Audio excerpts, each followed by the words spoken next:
Hey everybody, so we were going to chat about a few things today, a few different topics, and but we thought we'd start with a funny story. This is Trish Roberts, and I'm joined with Dee Dee River here, and we were going to start with this funny story that Dee Dee was telling me in the car today about J.K. Rowling, and she does so many kind of odd things that we thought it almost has become a game now where, Dee Dee will say, so guess what J.K. Rowling did just lately. So I went through this kind of guessing thing, but I couldn't quite sort of guess what she'd done this time. But usually when we play that game, it's usually about her transphobia. So today, anyway, so Dee Dee was telling me this story about. You can tell the story, Dee Dee. Okay. Have you got basically your Dee Dee? You've got your mic turned Yeah. on, haven't you? Yeah. Now, before we go on, can everybody hear? Can people hear us? Okay, so that I just want to make sure that people can hear. Okay. Yeah. And you have no video on at the moment. Yeah, I know. You might want to move it to a picture Yeah, so that people I'll move know it that back it's not a blank screen. Yeah, I'll move it to a picture. Just Okay. hold on a sec. Anyway, you can start telling the story, Dee Dee. Okay. Well, the story is basically, I've just heard about this. One of the latest things with J.K. Rowling is she recently complained that she's been doxxed. She's had her address revealed to the public by the awful trans activists. And the evidence of that is there were 3 trans rights people who had placards in front of her house, and her address in Edinburgh was visible, the house number or street number. And the funny thing, and she got very incensed. She was on Twitter about the horrible people doxing her and how awful this is and how it's complete harassment. And doxing, of course, is complete harassment, but it generally happens in the other direction. But she basically was complaining about this picture. And the ironic thing is, this house in Edinburgh where she lives is actually on the tour of Edinburgh. The bus that tours Edinburgh for tourists regularly goes by this and says, and this is where J.K. Rowling, who wrote all of these stories, lives. This is her house. And there's been numerous people who are fans who've posed in front of this house because they loved her stories. And so there's been heaps and heaps and heaps of people posing in front of her gates with the address visible. But because there were 3 trans people, suddenly she's been doxxed. Yeah. And this is the most evil, they're after me, telling people that they've revealed this secret address that everybody knew. Yeah, yeah. I don't think the people were intending to really display her address.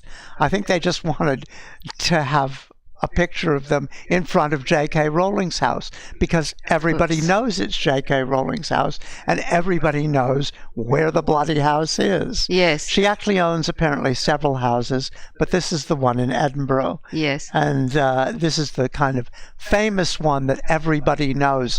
This is J.K. Rowling's place. Yeah, yeah. So anyway, she's decided this is another chance to have a go at trans people and create a big disturbance. Yeah, yeah. Yeah. Yes. So anyway, and get back on the news. She hasn't been in the news as a transphobe for it's been a while. Yeah. So she had to liven it up. Yeah. And maybe she can get a few more interviews about the horrible thing. But she's gone to Scotland Yard and all that kind of stuff. Yeah, yeah. Anyway, Okay. we wanted to talk about a couple of things that we've seen recently. One was on EJ, who's American Johnson, who has a channel called Non-Compete, and he had some guests, and one guest was Kaylee Whalen, who is an out trans activist who's done so many different things. She's really fascinating From Latin America. person. Yeah. And so we wanted to share some of what she said in her when she was talking about trans issues and transphobia, which I thought was really interesting. And in many ways, it doesn't really need any commentary with it. But I mean, I feel like we have to kind of make some sort of commentary because otherwise we're just playing videos and stuff, which would have been fine, and I'm sure it would be totally fine with EJ to do that anyway, because his whole channel is about non-competition. He's not into competition. He's a communist, etc., and he just wants people to is there something you want to say to me? I just wanted to say, Holly said, since everyone knows what's the mystery, addresses are easy to find anyway. Well, of course, doxing is something that the right-wing people and transphobes do to trans activists so that they can get, I mean, it's like what happens is there's these whole sites that engage in doxing where then people will come and wait until somebody, for instance, Jessie Gender, who's a particular trans education person. She's a big Star Trek fan. Anyway, they'll wait till she's on a live stream and then send people over with pizzas. They'll order pizzas to her address. Yeah, they've done and that. And so on, to interfere with her live stream and let her know that there's people who know where she lives. And then they can also threaten, we know where you live. Yeah. And people will come and paint people's mailboxes with nasty things and all of that. Yeah. So doxing is actually quite a bad thing. Yeah. But in J.K. Rowling's case, this is just ridiculous. Yeah, most people know where she is in Scotland. People know where she lives. Anyway. It's not a mystery. Anyway, I was going to start, actually, first, it's not really a trans thing, this first thing we were going to show, but, excuse me, sorry if I sound hacking, I don't have COVID, it's just my normal cough lately. Anyway, so I was going to... It's hay fever. Yeah, it's hay fever. I've got some spring bad and hay everything, fever. The grass is going crazy. Yeah. So I was going to show some of Jackson Hinkle talking. He's got this thing called Patriotic Socialism, which is really kind of bizarre and taps into American exceptionalism and kind of does some revisionist history with it and sort of negates the fact that America was based on, genocide and white settler colonization and all of that. And there's a number of people sort of on the so-called left. They're not, anyway, whatever, but they're actually promoting this patriotic socialism. And then I wanted to contrast that with American Johnson from Non-Compete, talking about his experience with being raised as in the U.S. in South Carolina, and his feelings about the American flag, because you'll see in this clip Jackson Hinkle sort of explaining why he has an American flag behind him. I remember that was the first thing that struck me about his channel, was him sitting in front of this American flag, which I found very sort of strange, knowing what it represents. Yes. And so EJ actually does a really good contrast with that. So I'm going to play this, and we may stop it. It's probably going to be about 15 minutes long, or we may not. But it's actually very interesting to see the contrasts. I find there seems to be increasingly different people who are on the so-called left who seem to be trying to co-opt and distort socialism and communism. And I don't know if they're unintentionally useful idiots, or they're in some sort of some of them. I'm not implying that Jackson Hinkle is COINTELPRO, but I think somebody like Huz, for example, the guy from the Infrared channel, I think is probably partially COINTELPRO. There seems to be this, and they all seem to be good friends, and they actually run into each other's houses sometimes. And Caleb Marpin is also promoting patriotic socialism and also doing some right-wing stuff. There's a bunch of different people who are claiming to be communists and yet are adopting right-wing. they're anti kind of identity politics, and I'm not talking about the weaponized identity politics that the Democratic Party put forward and stuff. I'm talking about minority groups organizing. They kind of push against that. They're usually they're transphobic often, and they are pushing this patriotic socialism. And there are other problems as well. So I think this is something that's very important to note, that there is this attempt to co-opt socialists and muddy the waters of socialism and communism, and sort of make it almost kind of drifting into the right wing, but also as if it's almost a natural that capitalism is a natural progression from socialism. There's also that crazy narrative that was put out by who was it, Vaush. And you can't call him a left wing either. And he's another one that's possibly got a bit of a COINTELPRO thing going on there, because he's also muddying the whole socialist communist thing, calling themselves Marxist Leninists when they haven't picked up a book even. They don't have a clue what it's about. I don't think and they're just presenting. Call himself Marxist Leninist. No, he does. Vaush actually. He? He calls himself. No. Listen. He actually. He says that he is a socialist, but then he sort of is promoting Biden. He's promoting this. He promotes capitalism. He's promoting imperialism. He promotes capitalism. Yeah. All that. So anyway, I'm just going to show this, and then we'll stop it, and we might have a little talk about it. Yeah.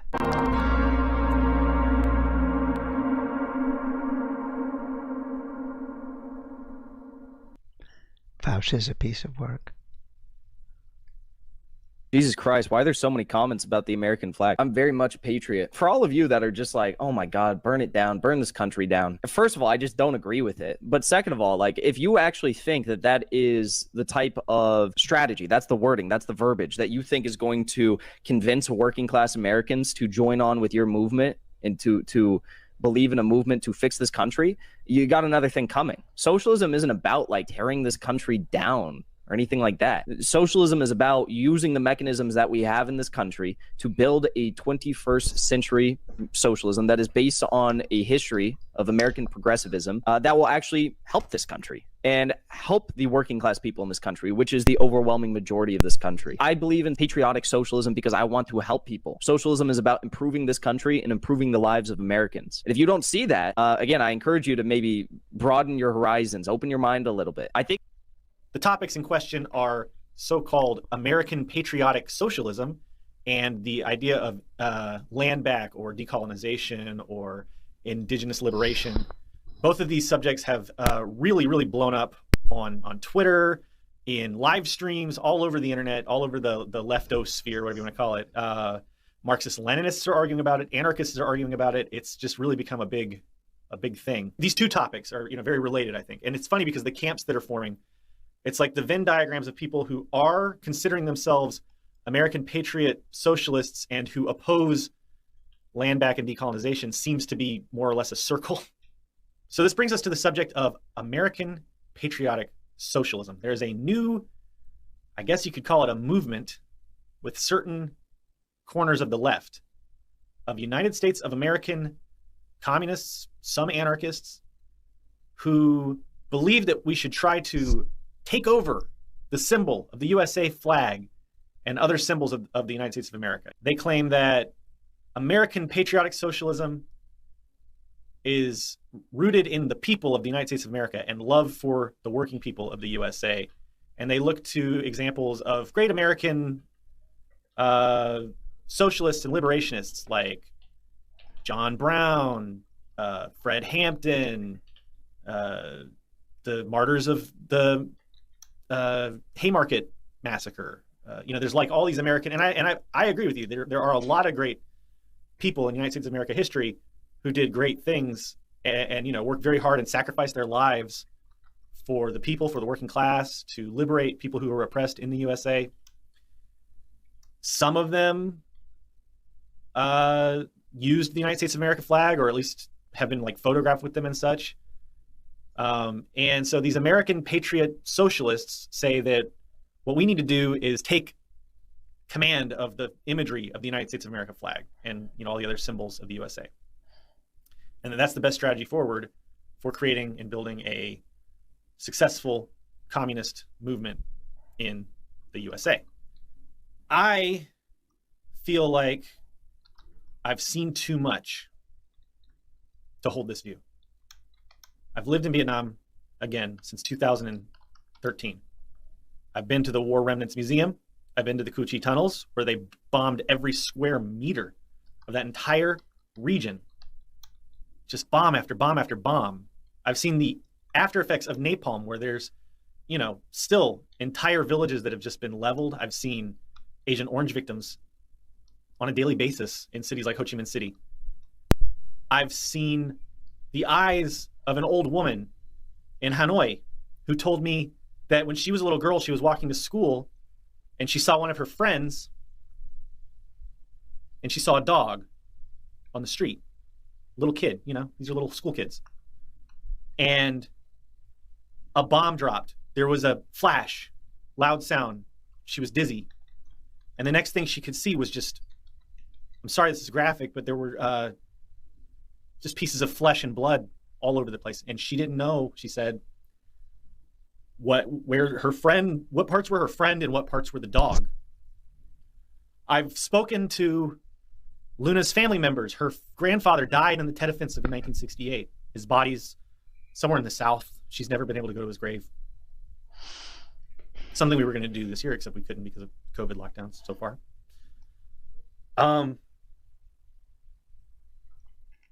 I've seen the suffering of the people of Vietnam that the USA committed. I've read the stories about the My Lai massacre, the gang rapes, the child prostitution that American officers just stood by, passively observed, or even encouraged sometimes. I've read the statements of the presidents who oversaw the war, the generals, the officials. I've talked to United States of American war veterans. Most of them oppose the war today. Some of them said some really disgusting things to me about Vietnamese people. What's my point? I didn't have this perspective growing up in the USA, I didn't know these people as human beings.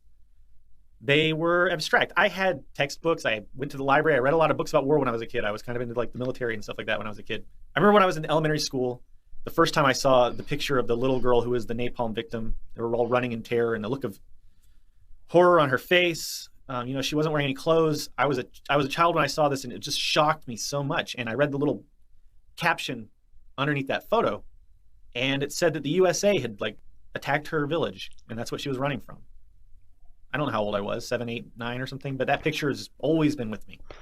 So disturbing. Coupled with that text that said that the USA, my country that I stood up and did the Pledge of Allegiance for, to that flag every day, had done that to that little girl who was probably about my age, when I looked at the photo for the first time. I could see in her the little girls I went to school with, It was the first time, probably the first glimpse at the humanity of the Vietnamese people I ever got in my life. And it was a major source of cognitive dissonance, because for the rest of my school year career, as a middle school, high school, et cetera, anytime we talked about the Vietnam War, that image kept coming back to my mind. This may seem like an appeal to emotion, and I'm sure some people will couch it that way. But this is just one small sampling of the genocidal brutality that the state, the bourgeois state that is the United States of America, has willingly enacted all around the world since its inception. The chattel slavery that took place in South Carolina. I've been inside the slave quarters. I've seen exactly what their living conditions were like. I've been to Philadelphia. I've seen the spot on the ground where Benjamin Franklin's slaves resided. I've been to the Cherokee Museum in North Carolina and seen all the brutality that the Cherokee went through. It's happening now. They're bombing children now. They're bombing innocent people now, drone striking. The CIA is trying to destabilize places now. I don't want anything to do with the United States of America. I don't want to be a citizen of the United States of America. I don't want the United States of America, the bourgeois state of the United States of America, to succeed in its agenda, because the agenda of the United States of America, which is controlled not by the people of the USA, but by a ruling class which has known nothing but dominance and dehumanizing destruction for hundreds of years. I don't have any affinity with that polity anymore. I don't want to be a United States of American. When I see the flag now, which I used to love, by the way, I did. When I was a kid in school, I would stand up and say the Pledge of Allegiance and believed it in my heart. You know, I tried really hard to it was almost like a prayer thing for me sometimes. My father was in the military, you know, I thought it was, I thought we lived in the greatest country in the world. I've talked about this on the channel many times, but I don't love the USA anymore, and I don't love its symbols. The flag itself, look at it. What is it? 13 stripes to represent the 13 original colonies. What were the 13 original colonies? They were mercenary business ventures, embryonic forms of capitalism, certainly colonialism, that exploited indentured servants, indigenous people, human slaves imported from Africa. Everyone that built those colonies was exploited. When those colonies came together to form a union, a United States of America, that entity, who were the people in charge of that operation? White landowning slave owners and white landowning people who were comfortable negotiating with slave owners and working with them and compromising with them, and comfortable with accepting slavery in that union. These were oligarchs. These were plutocrats. These were not heroes. These were monsters. Benjamin Franklin was a monster. He owned human slaves.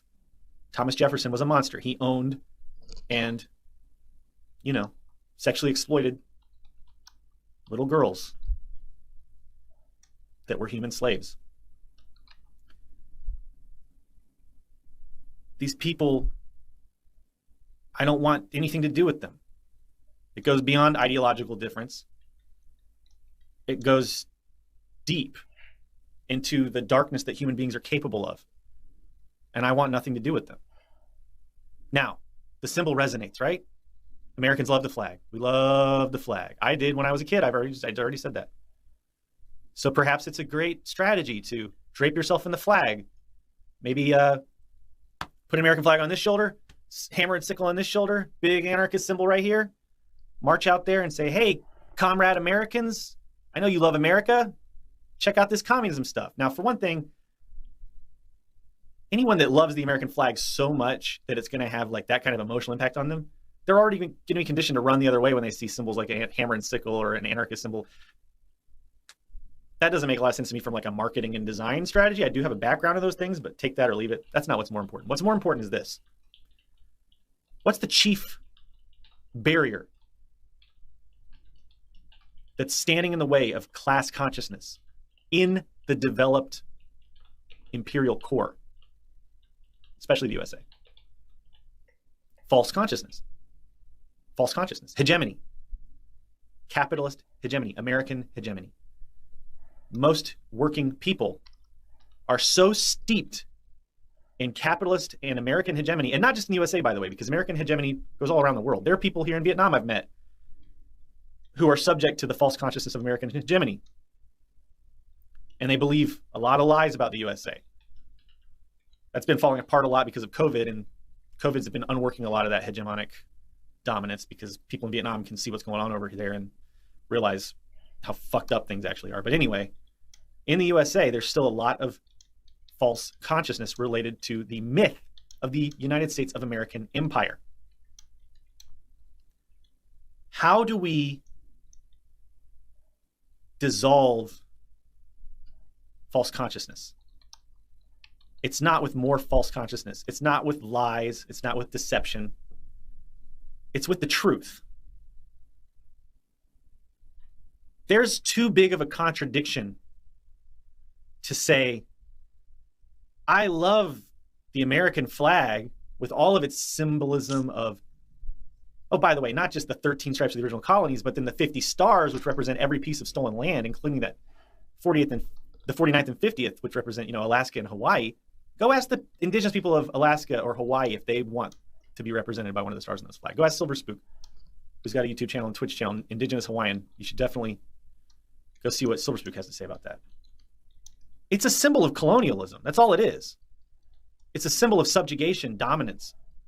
If you want to dissolve the false consciousness of the American working class, you can't start by saying that colonialism, domination, subjugation, stolen land, genocide, all the things that those stars and stripes literally represent. It's not an abstraction. It's not overly abstract to say that. Every one of those stripes represents a colony, which is stolen land and genocide.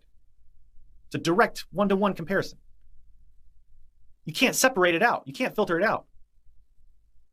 It's signified in the flag itself, in the design of the flag itself. We have to show the American working people the true nature of the United States of America. We have to show them, look, one of the core components of fascism, as defined by Parenti in Black Shirts and Red, is this idea of monism, that the people of a nation should all be united through their sense of pride and belonging in the nation. The people of all classes, right? We're all united because we are all from the same nation. Monism. That flag tries to build a concept of monism, e pluribus unum, from many one. No, not from many one.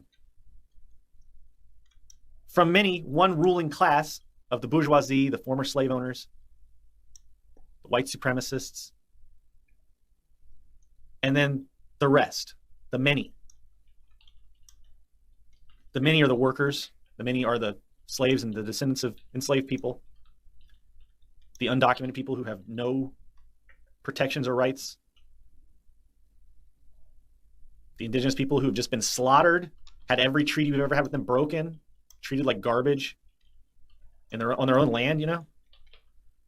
That's what the reality of the USA is. That's the reality of the USA. And then there are all the other fractions and divisions within the working class, which the United States of America, as a state, as a polity, as an entity, as an institution, has intentionally stoked for centuries.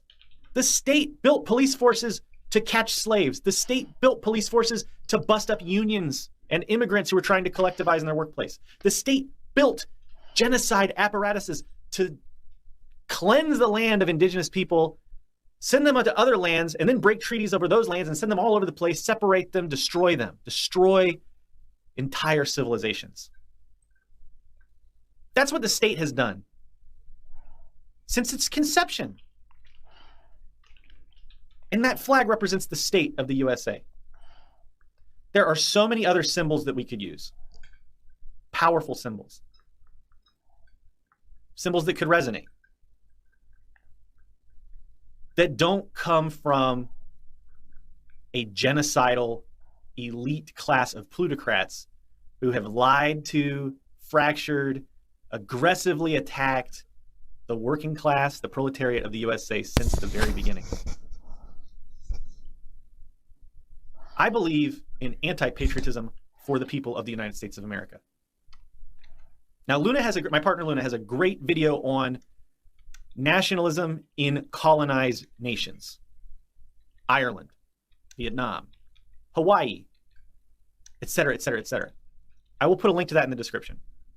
And I happen to believe in that conception of nationalism. Please, this is a shorthand. I would really rather you watch the whole video if you want to understand this.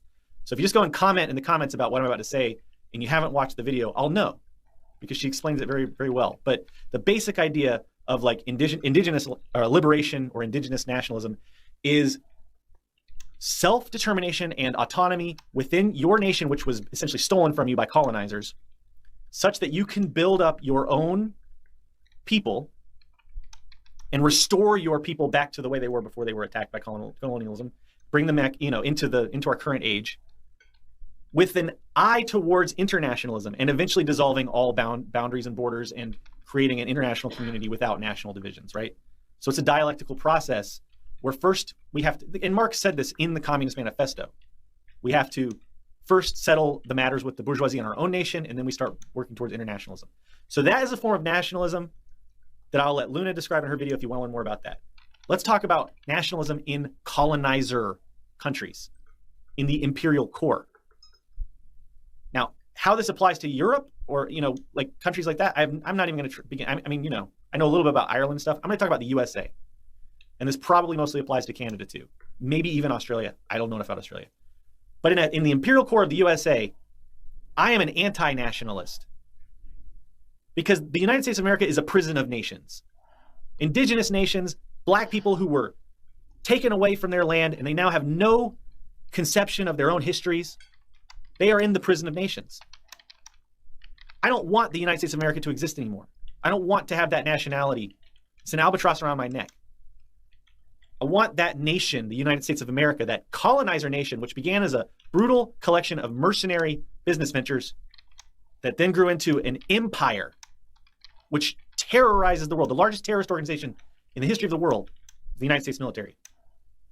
I want that state to fail. I want it to fail. I want it to collapse. I don't want it to collapse violent. Like, I hope we can avoid violence. I hope that we can do it in a peaceful way. I've got a lot of videos about nonviolent forms of revolution. Put those links in the description, sure. But I want the United States of America gone.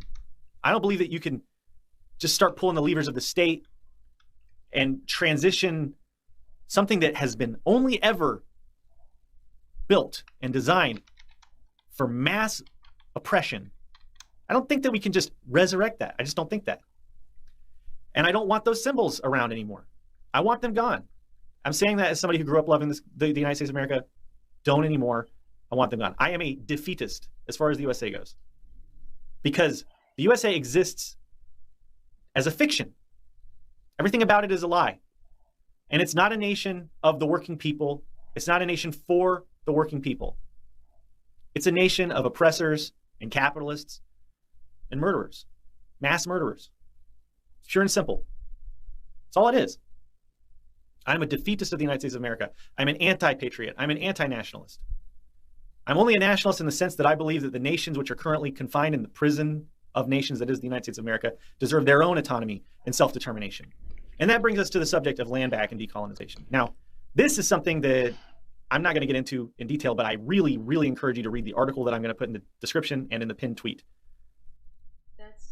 That's a really good article, by the way, and I actually read that article out on Faint Signals from Vega, so you can find that probably about 6 or 7 videos ago. I'll try and remember to leave a link in the info section, but Luna Oy wrote that article with EJ, and it's just really, I think it's really, really good. Yeah. Some article that Luna wrote, I did help her with it, but she came up with all the ideas, and it's just brilliant. And it talks about why communists should be concerned with land back and decolonization. Check that out if you get a chance. I'm going to wrap this video up now. I might touch on this topic in a future video that's like more polished and edited and put more into the script. But I'd love to hear your thoughts. If you're an American Patriot Socialist, explain to me why I should not loathe and hate that flag and everything it stands for. Explain to me how you can possibly resurrect that symbol and look an indigenous person in the eye, look a Vietnamese person in the eye who is a direct victim of our empire. How can you look them in the eye and call them comrade if you're going to fly that flag? Which, think about what that flag means to them. Do you want to unite the people or not? And how can you build class consciousness rooted in false consciousness in American hegemony? Explain that to me in the comments. I'd love to hear it. And don't give me any bullshit, because I'm telling you right now, it's a very flimsy argument to say like, oh, people love the flag, therefore if we use the flag, then people will love communism. That's ridiculous. I'm sorry. That's an absurd. You're gonna have to do better than that. If you want to call me a gatekeeper, then call me a gatekeeper. I don't care. I can't stop you from using the flag, okay? If you want to have some shitty rally where you all bring out American flags and say, oh, join the communists and we're gonna be blah, blah, blah, that's fine. Do it. I can't stop you from doing that. I'm telling you why I think it's a bad idea. Pure and simple. His partner, Luna Roy, says for her, and she's a Vietnamese communist, and her parents and her grandfather, a whole bunch of her family have suffered from, but during the Vietnam War and after it. And she says the American flag to her is just like a Nazi symbol.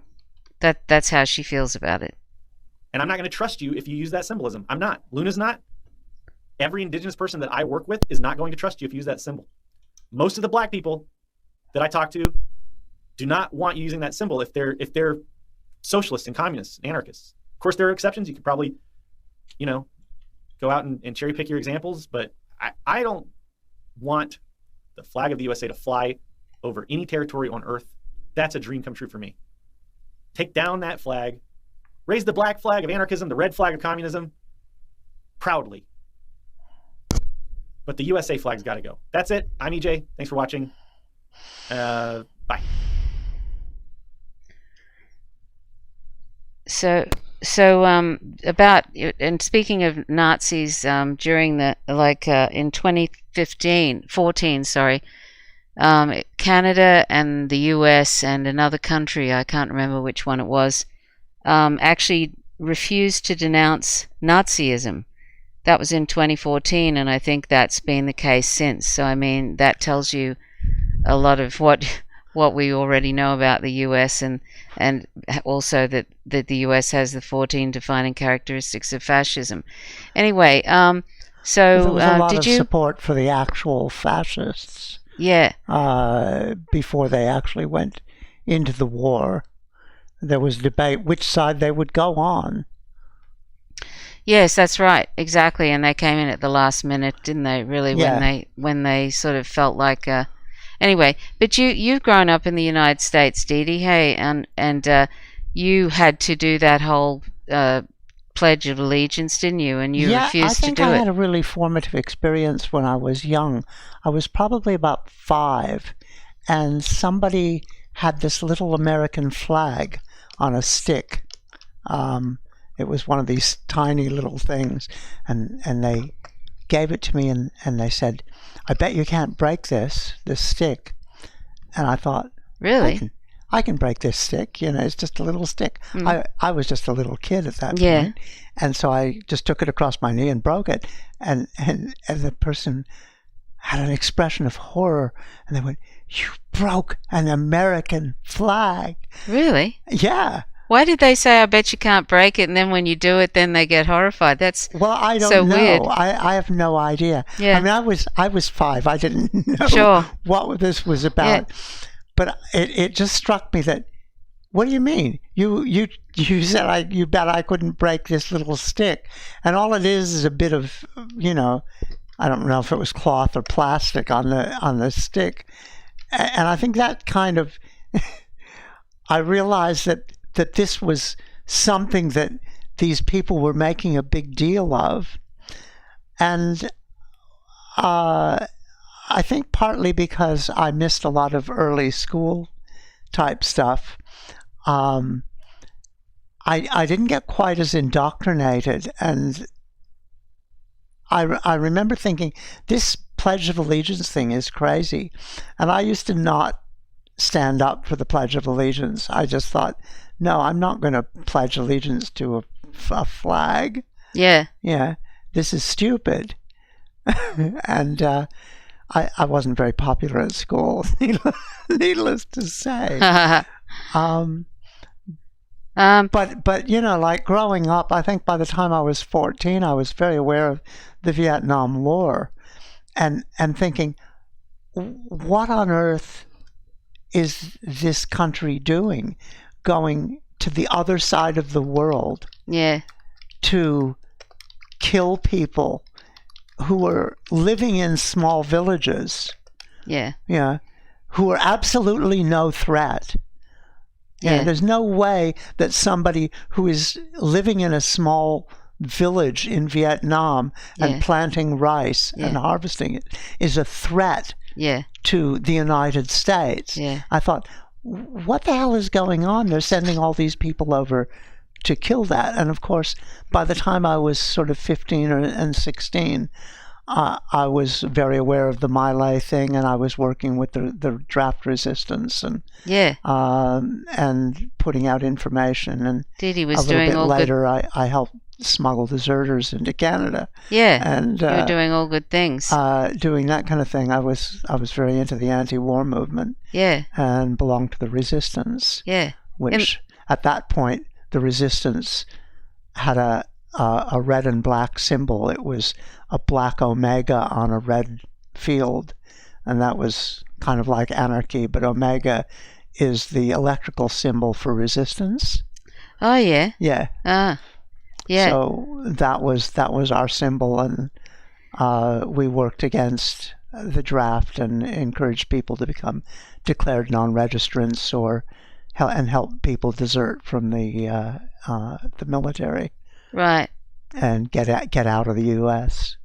But it was tricky because a lot of people ended up going to prison, and they got put into federal penitentiaries for 4 years, which is pretty heavy.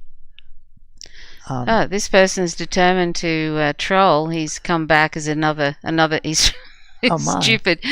Anyway, so Didi, yeah, like I was during the 60s when I was at primary school, and all that awfulness was going on in Vietnam. I'm 10 years older than you, so yeah, we never heard anything about that. I was completely in the dark. I was completely clueless, and the first time I heard about anything horrific was when I was 12 years old, and I mentioned this the other day to you, and I wrote this article about I wrote this essay when I was, I don't know, 11 or 12 about the dropping of the nuclear bomb on Hiroshima and Nagasaki, and coming from the position of Japanese school children and stuff, because I was so horrified that somebody could drop a bomb like that, or any sort of bomb, on just everyday civilians and children, and completely obliterate a whole. Like I could not believe it, but that was that was all I kind of knew at the time when I was 11 or whatever. And looking into that and finding that the dropping of the bomb was completely pointless, except to demonstrate that you had it and could kill a lot of people, because Japan was already trying to surrender. Yes, and exactly. That was one of the things that led a lot of the scientists who were involved in the bomb project to actually leave and become anti-war protesters. People like Leo Szilard, who was one of the main people, who was a physicist who was sort of encouraging it when they thought the Germans were, developing an atomic bomb. Yeah. And it was that led a lot of those nuclear scientists to support the U.S. bomb program. Yes, I mean, a lot of the Nazis. They found, later that, in fact, a lot of those German scientists and physicists were working against the program and kind of working to delay it because they knew it was crazy. What German ones? You're not talking about ex-Nazis? The Nazi physicists. Oh, okay. Were actually working to delay the bomb program. Were they? Fancy Some of that. them, yeah. Oh, wow. That's amazing. Hey, Tom. Hey, Furious Psyops. I don't know if I can actually swap over to another username to be able to see what you're saying. So Didi might have to tell me what Furious is saying. Furious says, "Hey, all, been a while. Hope everyone is well." Yep. Yeah. Hi, Tom. Hi, anyway, Carl. We might go on to this because this next bit has a lot of good stuff in it. If you're not interested in trans issues or transphobia, then this is probably not for you. But I hope that everybody is interested in it because it's a human rights thing. Human rights issues. Trans rights are human rights, and it is a wedge issue. And this is why it's used to mobilize people and move them into that pipeline towards more conservative, neo-fascist type of activities, because the same people who end up supporting the anti-trans stuff are the people who support the anti-abortion stuff. Oftentimes, not always, but oftentimes. Very often. And they're usually... And they also tend to work with the Catholic Church and other religious groups and the Proud Boys and that kind of stuff.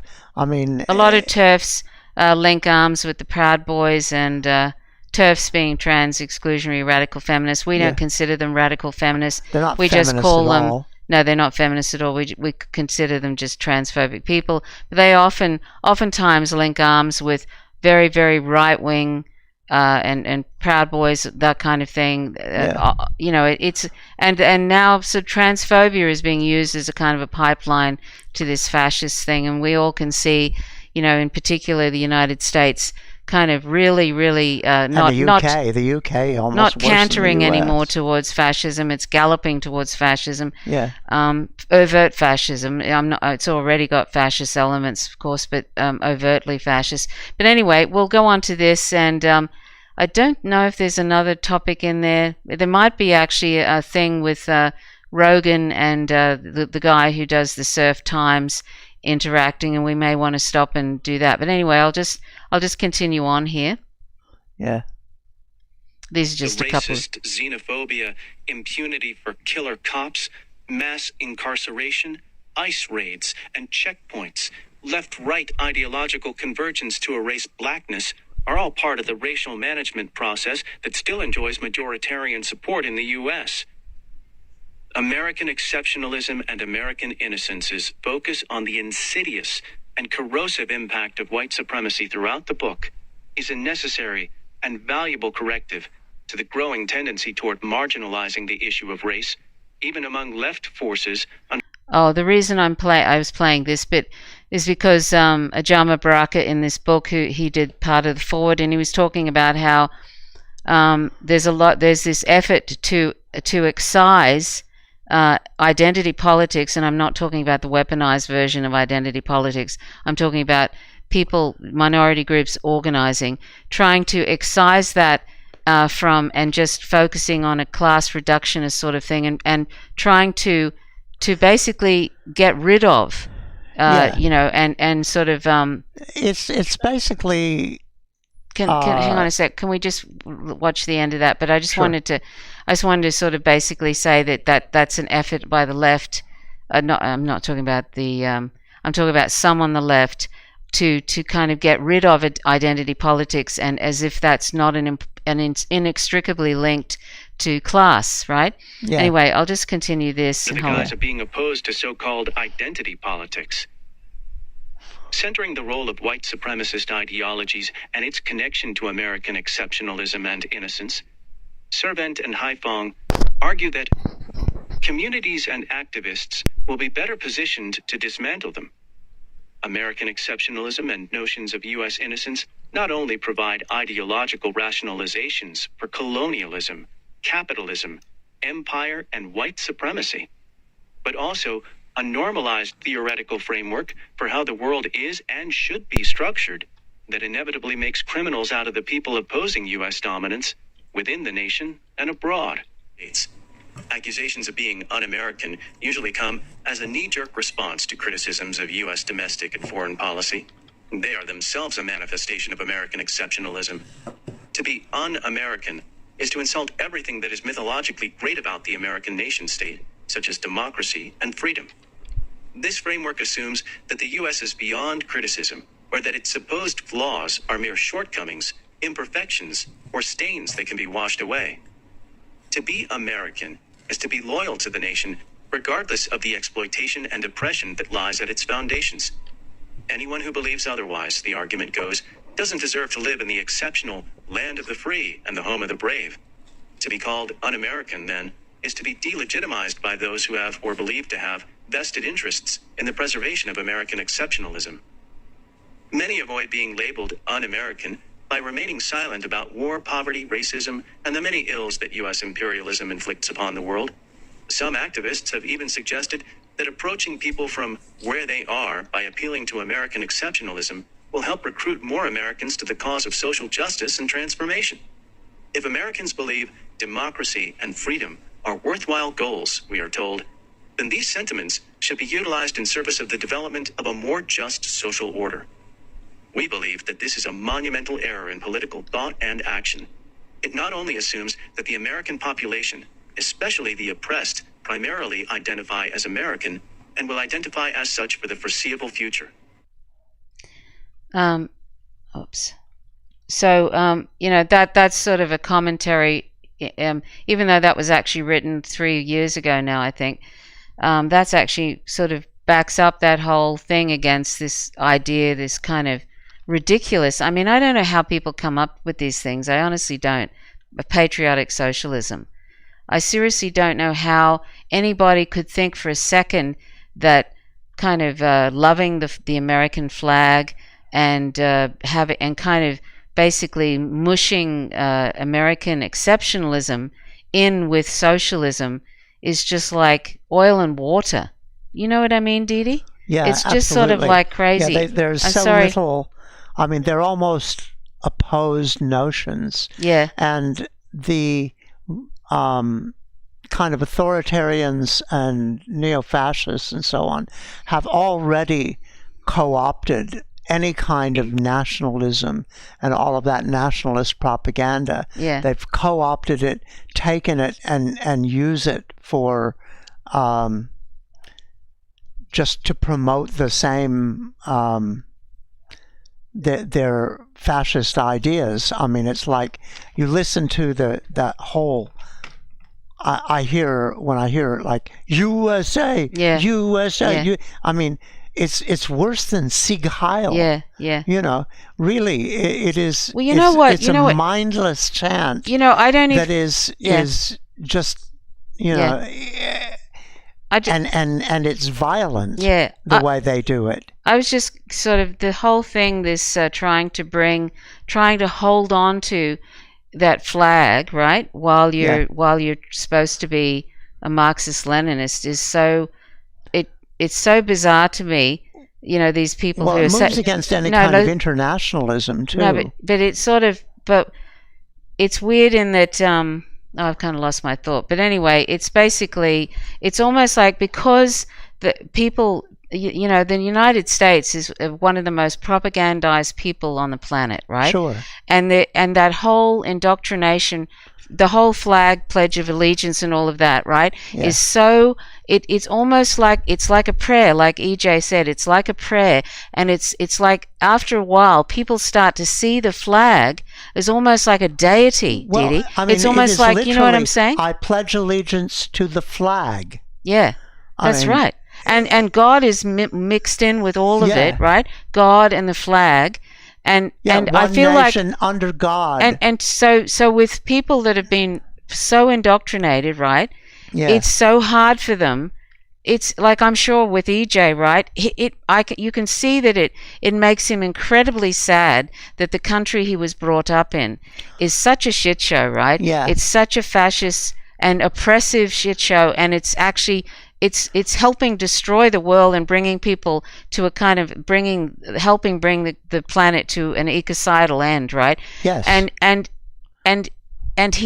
he sort of, so when he says, when he says all those things about the United States and about the flag, you know, I mean, he's really sad about it. He's really sad. But these people that can't, like Jackson Hinkle and other people, they can't imagine rejecting something that they have pretty much been brainwashed to love their entire life from when they were children. Well, do you know what I mean? But and the idea all that the things you can that take represents something that has been so associated with nationalism and so associated with that exceptionalism, we are superior, we are the best.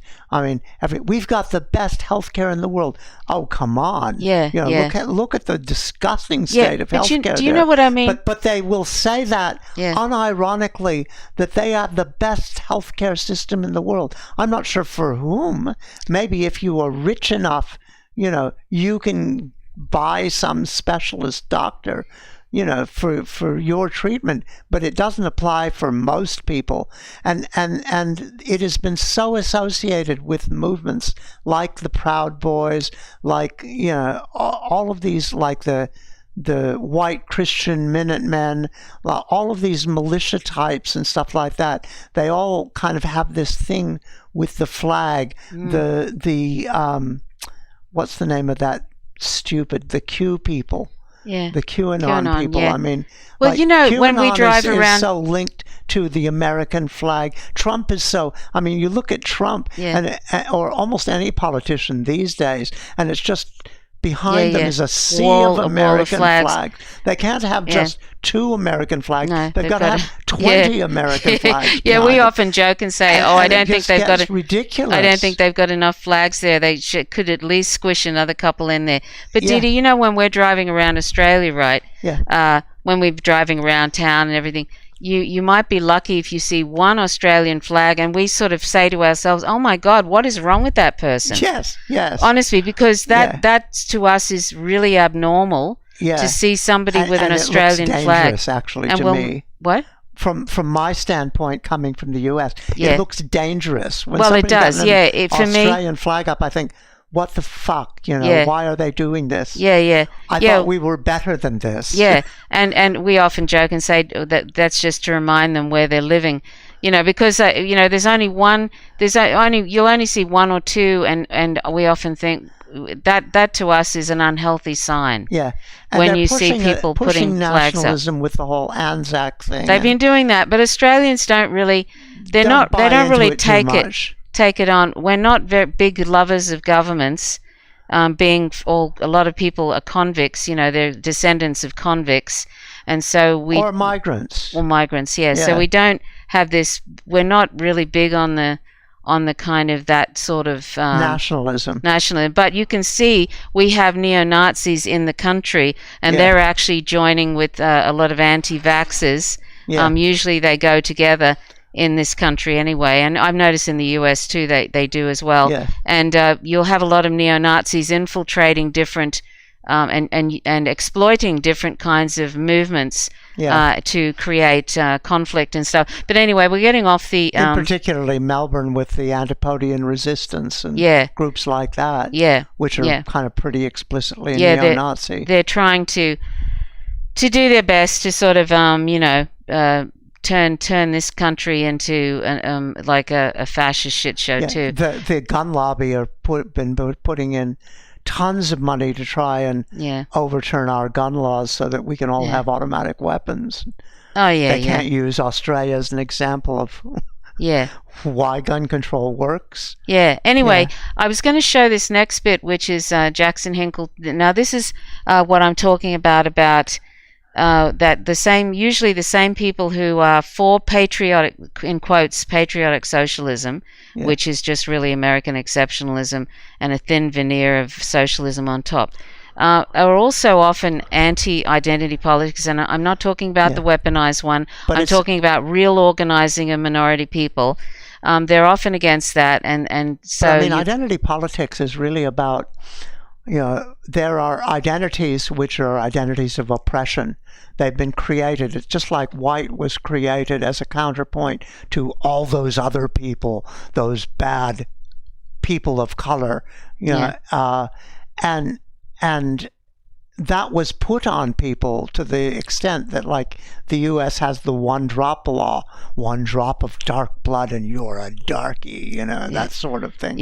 And all of this sort of weird language, like darky and of course England had that with Europeans, with the dusky races of the Mediterranean. And you go into that sort of stuff and it's bizarre and it's just divisive, and it's been used to try and create some sort of fellow feeling between the oppressed working classes and the rulers, the aristocrats, and then use those people as cannon fodder against other people that you're invading as an empire.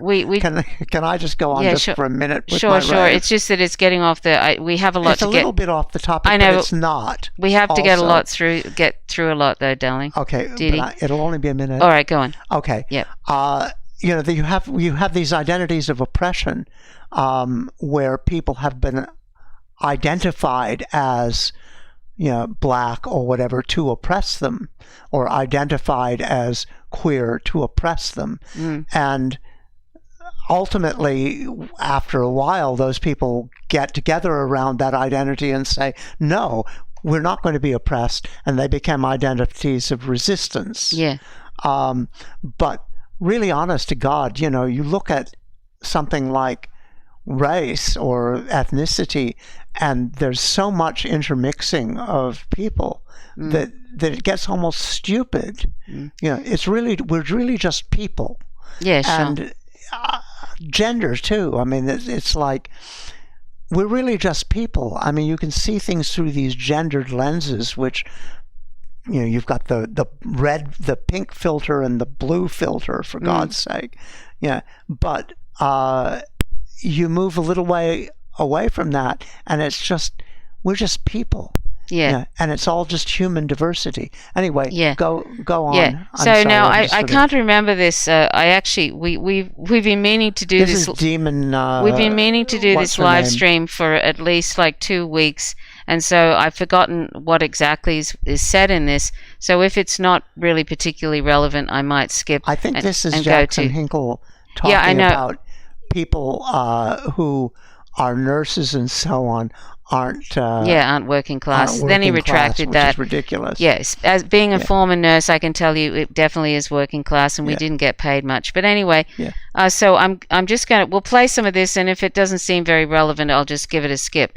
Yeah. But this is sort of Andrea Voronsky is her name. She's a trans woman, and she was sort of they were talking about the Netflix sort of walkout by there was some trans people and there was some other workers there, and he was saying none of them were. I'm only going to show you a little bit of that, because this is where it gets down to where he's basically trying to push against the relevance of any sort of identity politics and stuff. But anyway, we'll just play this. I can't remember what he said, but maybe there might be something in it. But at the end of the day, what it does is it's telling the working class people of said company that those are the common ills that they are facing in the workplace. And those are the only common ills. And that is what is the root cause of their issues and their pain in the workplace. When you and I both know that that's not the case. The root cause of working class suffering in the workplace is not a lack of sensitivity trainings, diversity initiatives, or at-will firing practices. Do you disagree with that? I would not say that that's standard. Okay, so in my opinion, I think diversity is good, first of all. I think that I would go out on a limb here and say that there's 0% of instances where diversity would be worse than not having diversity, I guess. That's not what I'm arguing. Well, yes, this is like a, when you like have the number one and then there's an A, B, C, D, right? So just hear me out here. I do think that by default, employers, especially big corporations and companies, I think by default, they're trying to, pit people against each other and absolutely scapegoat the issues by default. Absolutely. So yes, they've got it like a very motivated reason to try to basically tell people that the problem isn't this, it's that, or something like that. When yes, in reality, it is more so probably, if you want to quantify it, but personally, I don't feel the need to, more so probably economic issues that are more relevant than social issues. But at the end of the day, I think what we really need here is we need solidarity between people that are oppressed in all capacities. So again, at the end of the day, I do think advocating for trans rights at the level that the Netflix walkout did is a good thing. There are a lot of people in a lot of positions, workers, poor people, middle class, upper class, rich people that do not like transgender people. We're seeing a slur, a flur, or what I'm thinking of a word, of laws in southern states, where I live in a southern state, where trans people are trying to be erased from legal definitions, banned from getting healthcare. So again, I do think that identity issues like trans rights, especially right now in this climate, I think are as important as economic rights in a lot of instances. And I don't think that really dividing these two kind of things, I think that it's all the same struggle, personally. Well, okay, so you say it's the same struggle, but in like and like about halfway through in your spiel just there, you just said that you feel as though economic issues are more important than social issues. I said you could think that, and I'm willing to listen to that argument. But I think that it's not as, I think that the idea of comparing which, like, as if like one, maybe if you want to prioritize, like if you want to talk about political organizing, what would be more likely to get like a 51% in a certain situation? Yeah, sure, you could go with that. But at the end of the day, what do you think? I'm just curious, because this is what the debate is about. And yeah, I wanted to say something here, just cut in, and say that one of the things, if you have social rights and economic rights and that kind of stuff, economics are probably overall more fundamental. I don't know if they're more important. I mean, if you are a black person or a trans person who is facing massive discrimination, then for you, that is going to be more important than the general economic stuff. Yeah. All of the economic stuff is going to affect you, so it is kind of a core thing.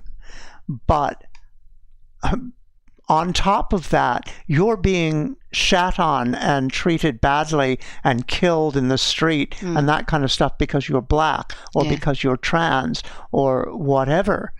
And so that's going to be the highest profile issue for you. And if you want to deal, if you are somebody like Hinkle who wants to deal with the basic, I'm giving him credit for this. I don't think he really is like this. But if you are a socialist who wants to deal with overall social change in a socialist sense, you have to deal with solidarity first. You have to eliminate the kind of discrimination that prevents people, that makes it true for black people that discrimination against black people is the key issue for them in their lives.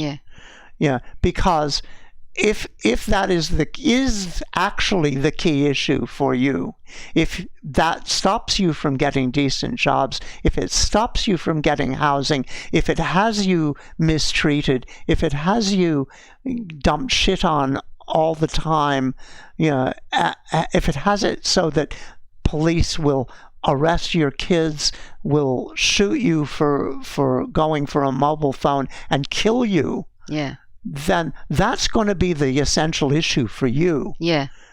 And you might recognize, and almost all of these people, like the Black Panthers or Black Alliance for Peace, or those people, all recognize those underlying anti-capitalist things as vital. You look at you the can't socialism, separate them out from the class thing. you look at the socialism that comes out from Gerald Horne or Ajamu Baraka or the Black Panthers generally, and you can see they're very well versed in socialism. But for them, because of the racism in the U.S., that's going to be the first thing and the foreground issue they're going to have to deal with. And if socialists want solidarity, they're going to have to deal with the idea that we are all people together. We are all, the exploited together. And I wonder, we cannot discriminate against one group because that's divisive and that's a tool of oppression. Well, I often wonder, actually, even on just a subconscious level or even an unconscious level, the idea, that thing that equality feels like oppression to the dominant group. I often wonder, if that's what's going on here, that, underneath it all, because oftentimes it's white cisgendered males, heterosexual males, who are dumping on ID politics and trying to distort it to make out like it's just a bunch of fluff. It's just like how the Democratic Party, Maupin and Jackson Hinkle and all these people. Haas, Vaush and Vaush and all. Vaush not so much, because he's supportive of trans things, but the rest of it's a shit show for him.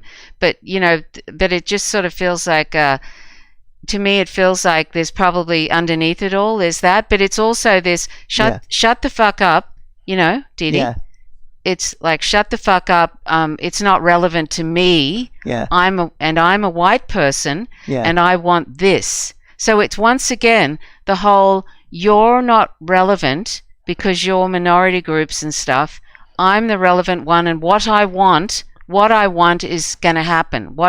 You know what I'm saying? That's what it feels like to me. Who want, all these people who are opposing the police gunning down black people in the streets to shut up so that they can push for, Medicare for all. Except the people who are being gunned down in the streets aren't going to do that. No, ask that guy. And those people do want Medicare for all.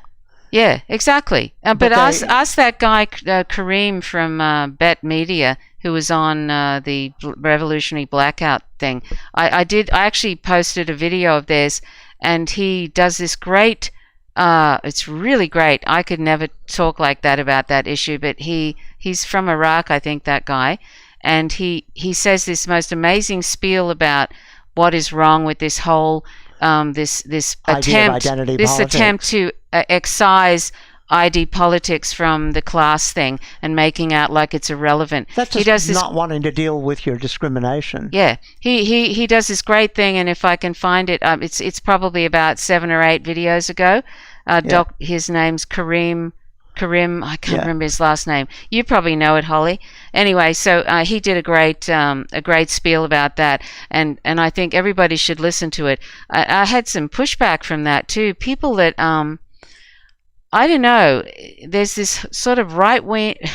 There's a kind of there's some really weird leftist politics going on. I've noticed where there's people that have got right wing leaning things about issues, and then there's some people who call themselves leftists who all they care about is Julian Assange. Now I care about Julian Assange, but if you don't care about all these other issues, then what the hell is going on? And there's some leftists who only care about Julian Assange. What the hell is that?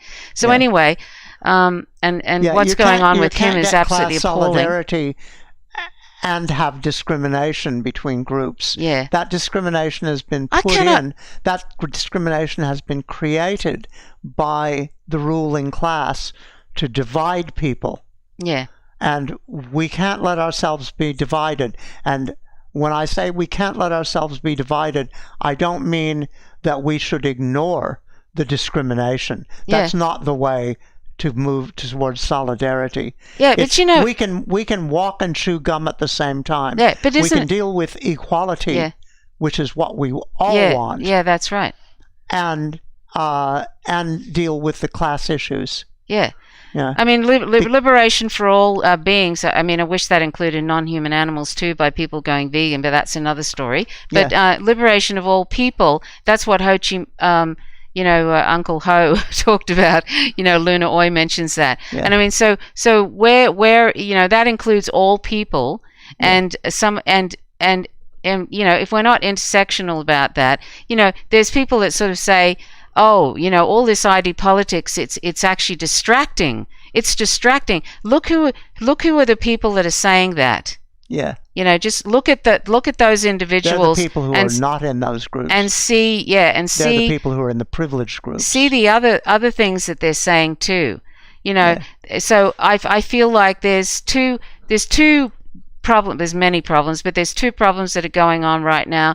Is this trying to co-opt socialism and communism and murky it up, and trying to blend it with capitalism, trying to blend it and patriotism, and then there's this trying to diminish and demean and vilify any attempts for minority groups to ID politics, basically. And I see that is ID politics is just identifying the fact that there is oppression going on. Yeah, exactly. And going against that. They wouldn't be bloody organizing if there is nothing that stops that identification of oppression from recognizing that oppression also is a class oppression. It's intersectional.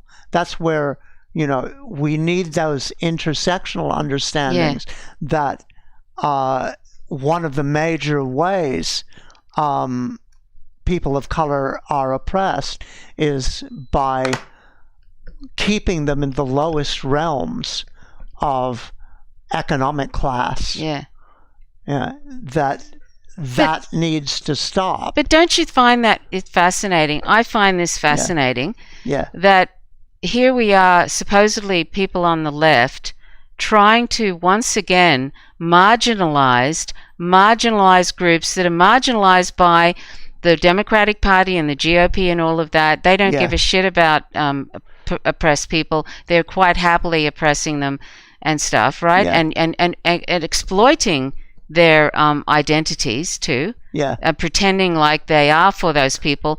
And here we've got these people on the left trying to do the same, almost like a microcosm of that whole thing again, replicating that, Didi. The systems of discrimination. Yeah. Yes. Of saying that this is not important. We should ignore those It's people not important what and you're ignore talking those about. issues. Yeah, we want to ignore those issues, and that's what I mean by, I think even on an unconscious level, there are white people on the left who, when certain groups look like they're getting any kind of power, any kind of equality, it starts to feel like an oppressive thing to those particular individuals. Even though they are oppressed themselves. Yeah, but they're not. They're usually white people that have this problem. Yeah. Right? And they might be white working class people. And we're a couple of white people too. But I'd like to have a black person or somebody talking about this too, but we haven't gotten our technology together to be able. So unfortunately, we have to talk about this without,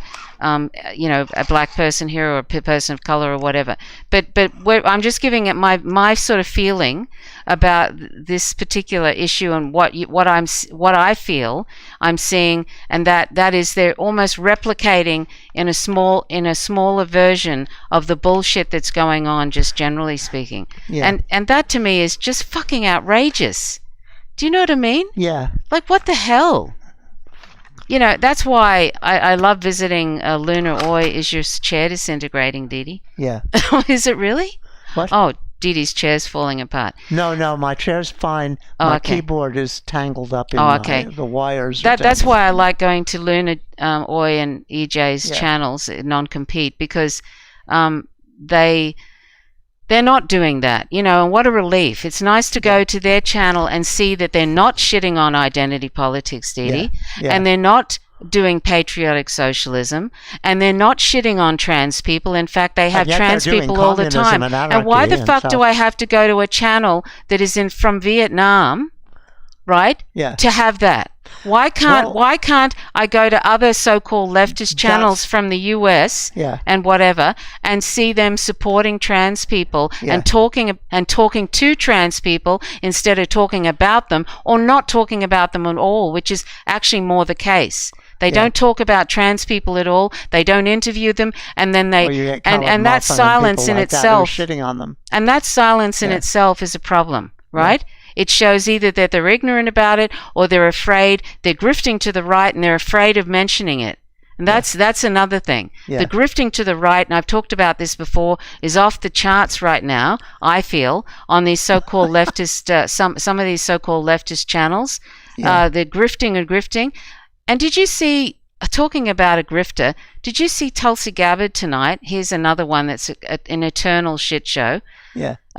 Talking about Jussie Smollett, of all the things she could talk about, Didi, in this fucking what's going on right now, she talks about that actor who people probably heard of Jussie Smollett. He's a black actor, a gay black actor who set up a situation where he was supposedly being assaulted. It was like he made out it was a homophobic hate crime, right? But really it was just his own. He actually set it up. I suppose it was to get attention, and he certainly did. And anyway, he was found on 5 counts of misleading the police or something like that. He was basically found guilty of these 5 counts, and 1 count he wasn't. So anyway, what did Tulsi Gabbard do? Of all the things that are going on in the US with the possible almost this almost war with Russia, the constant saber rattling with China and all this kind of stuff, what does she focus on? That he should be giving everybody, he should apologize to the United States for that. That's what she's for. This is the quality.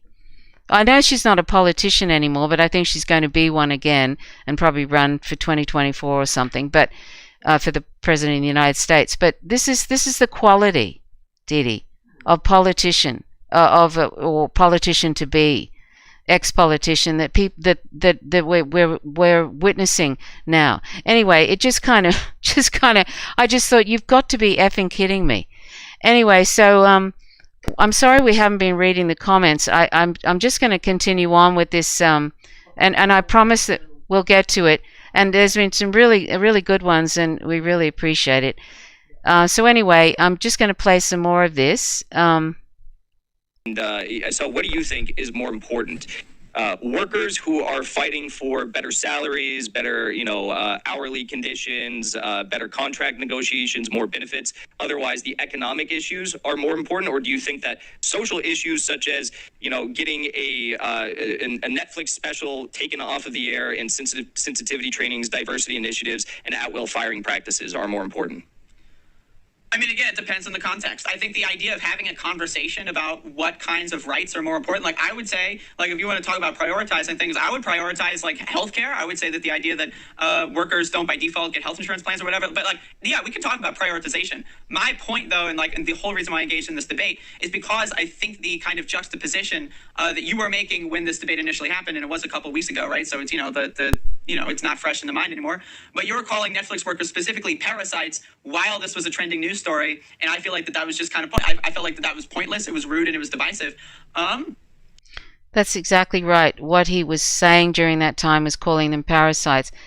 And I'm sorry to say this. I know this is speculation, but I think you just have to scratch a little bit under below the surface with this particular host YouTube channel, and you'll find that Jackson Hinkle, you'll find that he's probably on board with the same sort of things that Joe Rogan and other transphobes is on board with. And, you just have to follow what these people are promoting. Like he was promoting Matt Ophia, and this basically he was promoting this video that Matt Ophia did of this particular don't know were they a trans activist who was basically had been when they had a really bad drug problem a few years ago, said some incredibly racist things about some people, really full on, and they since she was doing a lot of drugs at the time. So what does Matt Ophia does? He picks out that particular activist who was part of this walkout at Netflix and posts. Oh, okay, but he right. Okay, well he was, and he showed all the awful things. Yeah, all the different awful things that she said, right? And you have to look at the motivation of why somebody would post something like that, right? But I don't want to dwell too much on motivation and stuff like that. But you really have to kind of, like, I feel at a time where trans people are being vilified and demeaned and used as a political football by the likes of Tulsi Gabbard, by the likes of the BBC, by J.K. Rowling, and by people who have, it's a pipeline to fascist groups and stuff like that. I just feel like it's something that's a really important issue to address, and that's why we're talking about this Jackson Hinkle thing. It's kind of ridiculous for when there's something like the Chappelle video and people are saying, look, that's very transphobic, and the people in Netflix who didn't like the fact that Netflix was doing it, the employees, the workers from Netflix, they came out and were talking to Netflix, and they weren't asking for the video to be taken down. Yeah. They were asking for a more nuanced conversation and some issues about rights and the way things were presented and whether other voices are allowed to speak in opposition to or about those things. Oh, hang on a sec, Didi. I think your microphone might be out. Oops. Sorry about that.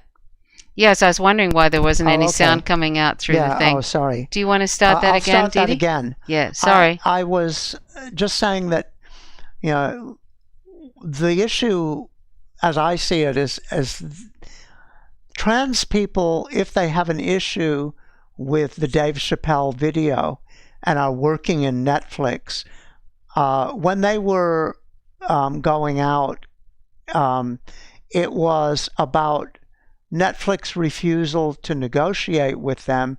They were not asking for Dave Chappelle to be canceled or his thing to be taken down. They were asking for more dialogue and that kind of thing within Netflix.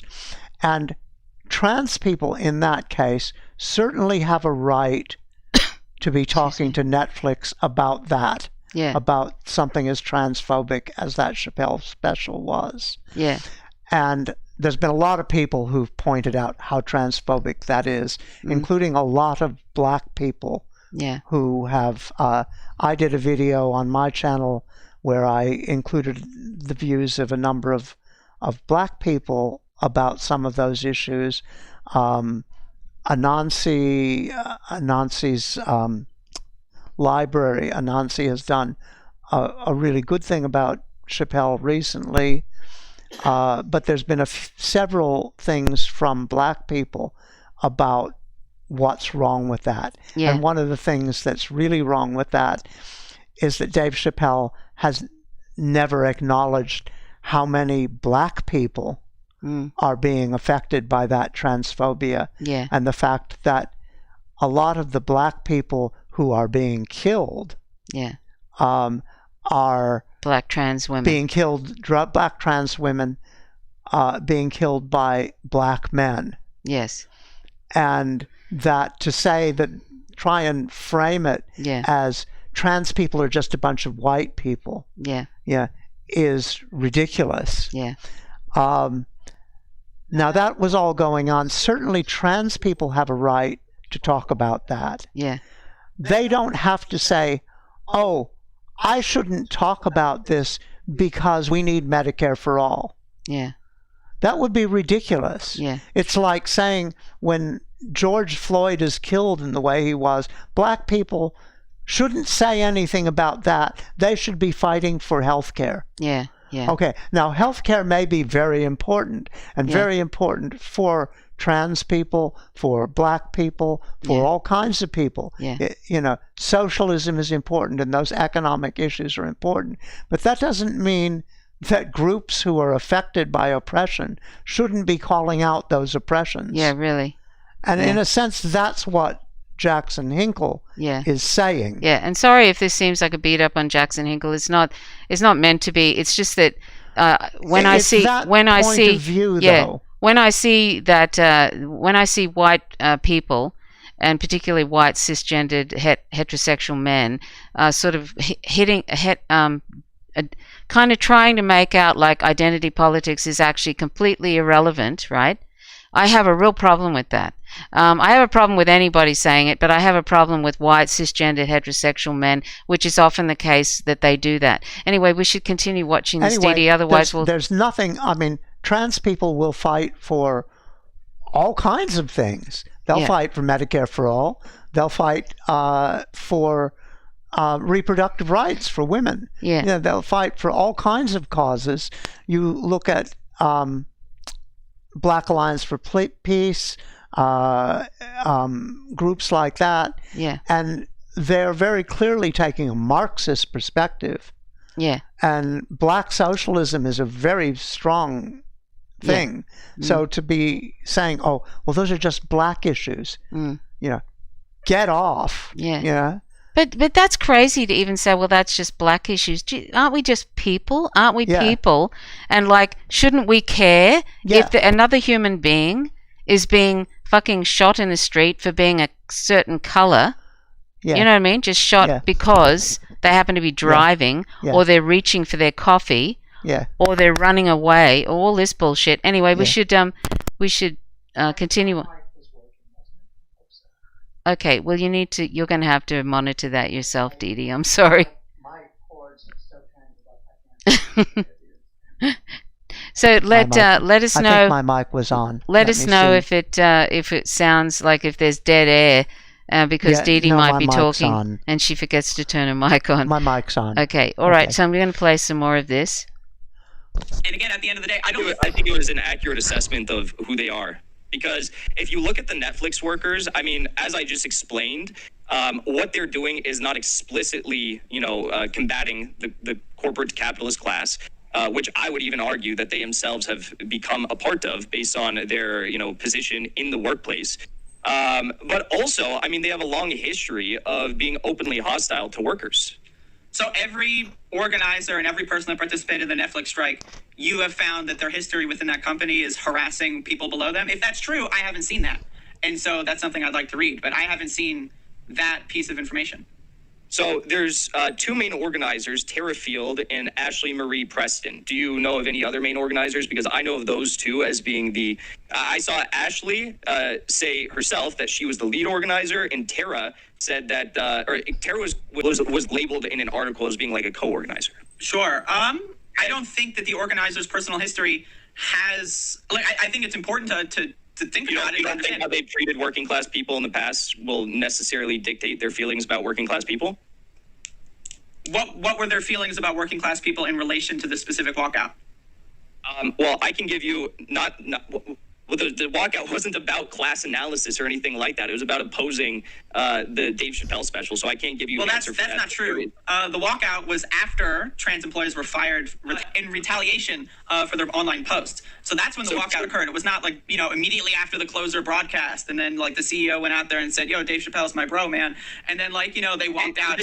But this was all started in direct response to the Dave Chappelle special, and you even just said. Well, yeah, there's a chain of events. There's a timeline. And you said at the start of the debate that this whole walkout movement was a movement to basically call out and counter what you described as a transphobic comedy special that Dave Chappelle put on. So are we changing our definition of what it was now, or is that? Well, it's more so of kind of nailing down the timeline, right? So anyway, I might move on from this because I think you might want to check that out. It's on Veronica. What's her first name? Cyber Demon. Yeah, Cyber Demon something. 537. Yeah, I'll leave a link to that. Her name is Voronsky. Her last name is Voronsky, but I can't remember her first name now. Anyway, so I'll just move on from that. There's actually some interesting bits in there, but I want to get to this. I want to get to this other. Here we are. Here we are with Joe Rogan. Now you'll be able to make some comments here, Didi. Here we go. Because I think it's bizarre to call this whole thing parasitical or whatever. I just think it's bad framing, and especially the whole thing parasitical. That's you're mincing my words. I called the Netflix leaders themselves parasitical, and they are. I can provide examples here for you. I mean, Ashley Marie. Okay. I need to get this little cat off my lap. Okay. Yeah, it was all right. Conversation. This is something Here we go. So we're going to look at now Adam and Joe Rogan debating about. Joe Rogan's got some weird ideas that children are on hormone replacement rather than actually they're usually put on hormone blockers, which is quite a different thing. But anyway, I'm going to let Didi talk about this, but I'm going to show you a bit of this talk from Adam and Joe Rogan. And then there's also Lance, who is from the Surf Times. I'm not endorsing any of these people, but I'm just he makes some good commentary as well. Our show, and I'd specifically love, this is the kind of topic where I really want to make sure that I know the research and that I'm, also speaking to trans folks, in this conversation. But so to touch on just what I've, my own experience and the research I've seen is that trans kids from a young age, they are incredibly consistent in when they're expressing their gender identity. That's a big generalization. You're talking about a lot of human beings. Yeah, but that fits this narrative by saying they're incredibly consistent. But if you polled these people, what are you talking about? I mean, that's I don't have the research in front of me that I saw, so I can't go into the details on it. But it was research that was surveying and tracking trans kids who declared their identity from a young age. Did it change? The answer was generally no, it really didn't. I have a friend who has a trans kid. Don't know the kid's exact age, but we're in the age range that we're talking about. And he's explained that my child from a very young age consistently said, I am a girl, and has never contradicted themselves, never changed their mind. And so the humane thing and the thing that he felt was going to do as a parent was to embrace that choice on his child. I can't say at this point, just because I don't know if Adam's going to mention the studies, but there's been metadata studies and very, very large sample sizes now that show that less than 1% of trans kids regret the decision to transition. So if you're going to advocate, as I'm sure Joe Rogan is going to probably do, he'll be like, hey, can you pull this up, Jamie? And it's going to be the one or two stories that you can always pull up because, right-wingers, conservatives, they love to fearmonger with those one or two stories because, of course, there are examples of it happening. And when they show it to you, doesn't this break your heart? Are you really advocating for this? Isn't this terrible? But then you have to be well, again, if this is a situation that dramatically impacts kids' lives and less than 1% of them actually want to retransition, that means then the vast majority, overwhelming, the 99%, think that this is not only a necessary procedure, but in many cases, life-saving. Child's part, right? So did you have anything to say about that? Yeah, basically, I mean, the research Oh, has sorry. shown... I was just asking Dee Dee if she has anything to say about that. Sorry, I forgot to turn my mic on. Oh. Basically, the research has shown that, yes, the majority of people who are trans are very consistent in that. I would say that there's a little bit of distinction between the various different types of gender diversity. There are the people who are what you could almost say is classically trans, meaning kids who are assigned male at birth, this is the typical story, and say that they are girls from a very young age and are identified kind of as probably trans at age 5 or 4 or whatever, and right from the beginning of school they might socially transition in year 1 or year 2 of school, and go through that process. Now, kids this age socially transition. They don't have any kind of medical transition. But that's kind of the classic thing, and the idea that they can transition is often dependent on them showing that they are insistent, consistent, and persistent in saying that they are the other gender. And I say the other gender deliberately because it's almost always seen in a binary sort of situation. Because non-binary kids usually have a harder time articulating that. The kids that you see in that situation are the kids who do have a very binary identity as the other gender. The kids whose gender is non-binary, is somewhere in between, it's harder for them to identify that to themselves, and it often doesn't happen until puberty or thereabouts, when they feel very unhappy with the gender role that they're finding themselves in. Yeah. And so you can say those people haven't been as consistent. And you also have people who, at that point, may be less certain of where they are. Now, if those people are still very distressed with the gender they are assigned at birth, it is a good idea to give those people hormone blockers. And it's one thing for schools to allow some sort of recognition, although most schools don't allow that recognition without some proof of psychological counseling. But certainly doctors don't tend to give hormone blockers without some psychological counseling having happened, because doctors don't want to be responsible. Yeah.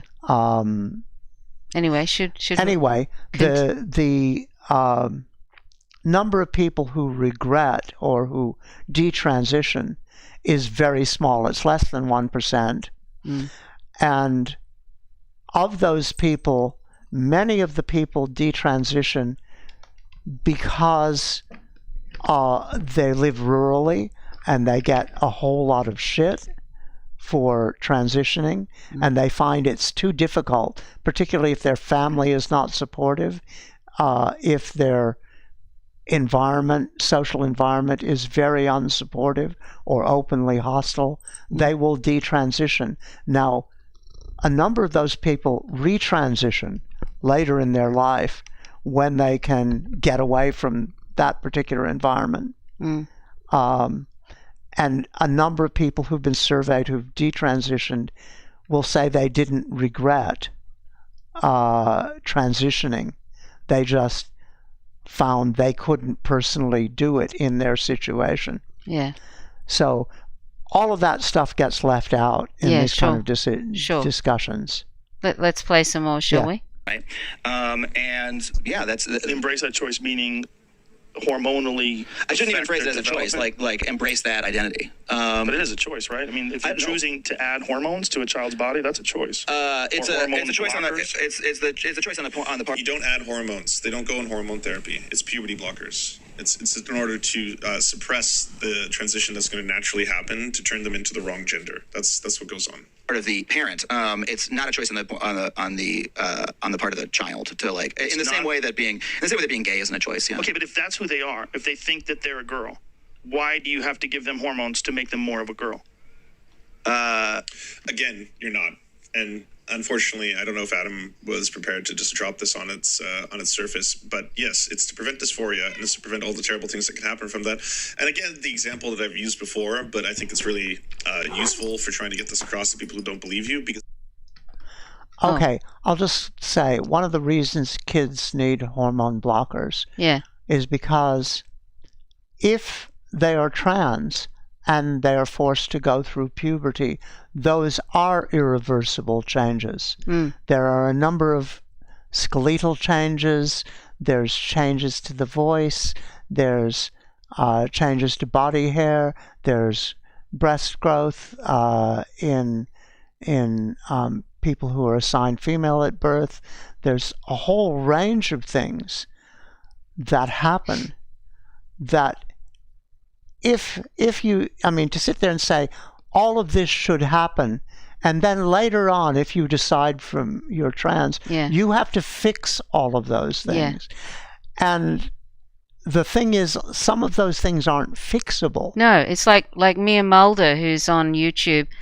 Go check her out, Mia, M-I-A, Mulder, M-U-L-D-E-R. She's 6'7"? 6'7"? No, she's 2 meters tall. Yeah, 2 meters tall. Yeah. Now, if she, I don't know, I don't think she went on puberty blockers, hormone blockers, did she, Dee Dee? No. So she has to live with, and unfortunately, this whole passable, not passable sort of thing, matters in society. Matters in society at this point, Yeah. And Mia people looks passing. gorgeous. She's been a model and all that sort of Who's stuff. that, sorry? Mia looks gorgeous. She's been a professional model as a woman. Yeah. And that kind of thing. And at the same time, she's 2 meters tall. Yeah. I mean, so 2 meters tall. If she's can you wearing imagine high that? heels, she's nearly 7 foot tall. Yeah. So anyway, we'll just continue on. But the thing is, Mia Mulder is lucky in that she actually is passable. Yes. Her height is an issue for her. And that's so sad because it shouldn't matter whether she's passable, not passable. It shouldn't, but it does. But it does, sadly. It does in people's lived right realities. Now it does. Like, I know when I was working at Gender Center, I knew one particular trans person who was about 6'2" or 3" and really heavily built. Yeah. Yeah. And they transitioned, but they were never going to be passable. No. Yeah. And they were somebody who detransitioned after having had nothing but shit every day of their life. Yeah. After they transitioned, working as a bus driver. Yeah. They ended up with a girlfriend who said, I'm going to leave you unless you detransition. Right. And rather than be alone, they did detransition. Yeah. But that didn't change how they felt inside. No. At all. Yeah. And the problem is, I look at people that they often show in articles about trans people, and they almost always pick people who are not passable. Yeah. In some way. Yeah. That look trans. Yeah. And I mean, this is like a selective thing. They find people who look trans. Yeah. And you look at other people, there's people like Georgie Stone and I've forgotten the name of Miss Nevada, who won a beauty contest for women as a woman. Yeah. And she's competing for Miss America now, and it's like, you can't tell. Yeah. And of course, this shouldn't matter. Of course, we're not saying that it's important. But it does matter to their life, because they are vilified, and oftentimes, I mean, a lot of trans people do not get lose work after they are transitioning.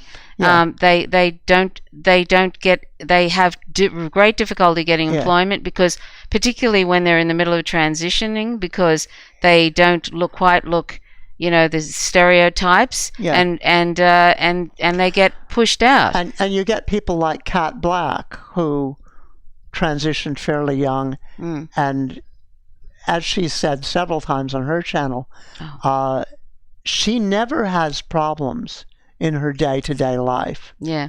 She's always seen as a woman. Yeah. She only has problems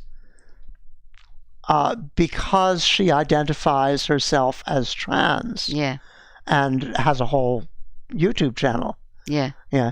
And it's only when somebody knows she's trans that she has problems. Yeah. Yeah. But when in her ordinary life, she doesn't have that. Yeah. And that makes a huge difference for her. She and this she is often why says she's incredibly lucky, because a lot of people don't have that. But this is why if you deny people hormone blockers, you're almost assuring that a lot of those people are going to be up for thousands of dollars. But that's why it's done, though, Didi. Remediation, and it's they a punishment. may never Didi? Be passable, and therefore may be subject to all kinds of crap. And being passable shouldn't matter. But that's why it's done too, because it's a punishment. It's a punishment for being other, Didi. You know what I'm saying? It's Janice Raymond in The Transsexual Empire, which was a foundational text for transphobes. Yeah. I think it was written in the 70s or 80s or something. I mean, part of her agenda, her transphobic agenda, was denying trans people any kind of medical intervention. Yeah. And this is what these people are doing to kids. Yeah. And because transphobia creates a situation in society where people are vilified, they're demeaned, they're murdered because they're trans. I mean, that is why it's so fucking dangerous. Transphobia. It's no small potatoes. Yeah. It's not people being little snowflakes. And it's not people being little snowflakes for being called a name. It actually has major consequences, and people are dying and being killed. Yeah. And people are killing themselves. Yeah. Anyway, and that is the whole part of the punishment of it too. Yeah. Punishing. And Carl said, let people be who they are. Yeah. Just Give Me the Truth said, it seems like the right wing made up fear-mongering to bolster male domination. I'd say the same thing. Same thing about the supposed fear of the right, that boys are becoming feminized. It's bullshit. Yeah, absolutely. A lot of the transphobia is really homophobia. Yeah. Yeah, the idea that, they're not going to be real boys. And you can see it by the focus on trans women. Yes. To almost the exclusion of non-binary people. Yes. And to a large extent, the exclusion of trans men. Yeah. Trans men have only become a focus because people have pointed out to the transphobes that they're only really talking about trans women. And the transphobic women in particular have then come up with all this stuff about, you're doing irreversible damage. Yeah. And eliminating erasing lesbians. Yeah. Yeah. Yeah. Oh my God, because really. lesbians are so popular. Yeah. Yeah, really. And have so little problem. But the other thing I just wanted to say is there's this narrative about, the trans people, you've got to let them do this because otherwise they might commit suicide or kill themselves. Yeah. And I just want to say, the reason trans people are liable to kill themselves is because of the discrimination, Yes. not because of some innate notion Yes. that they're suicidal. Yes. They're not suicidal because they're trans. Yes. They're suicidal because people treat them like shit because they're trans. And don't you find, and I often find it interesting how now that, gayness, right, homosexuality has been more accepted in society, the right-wingers have moved on to trans things. It's like they couldn't get any mileage out of the gay thing anymore, and then they moved on to the trans thing. And you've noticed the Murdoch press is the same here in Australia. They put out vile stuff about trans people. This is the Murdoch press that owns 70% of all the media that is written and listened to and watched. It's like these pathetic cowards. They keep going from one issue to another when that issue gets kind of fairly a non-issue, pretty much. I mean, there's still homophobia, but it's like it's a lot more acceptable now. Then they go on to trans because that's a vulnerable issue. So these people are transphobic people are ultimately just cowards. Anyway, let's go on to this, Kaylee. Trans bono. Yeah, I mean, very few people focus on trans men at all. Except the Except, here's all these idiots saying, "Oh, you're erasing lesbians, for God's sake." Anyway, so I'll just host. So I'm a newer YouTuber, but old hat when it comes to trans and leftist activism. I came out as trans in 2006 and an anarchist at about the same time.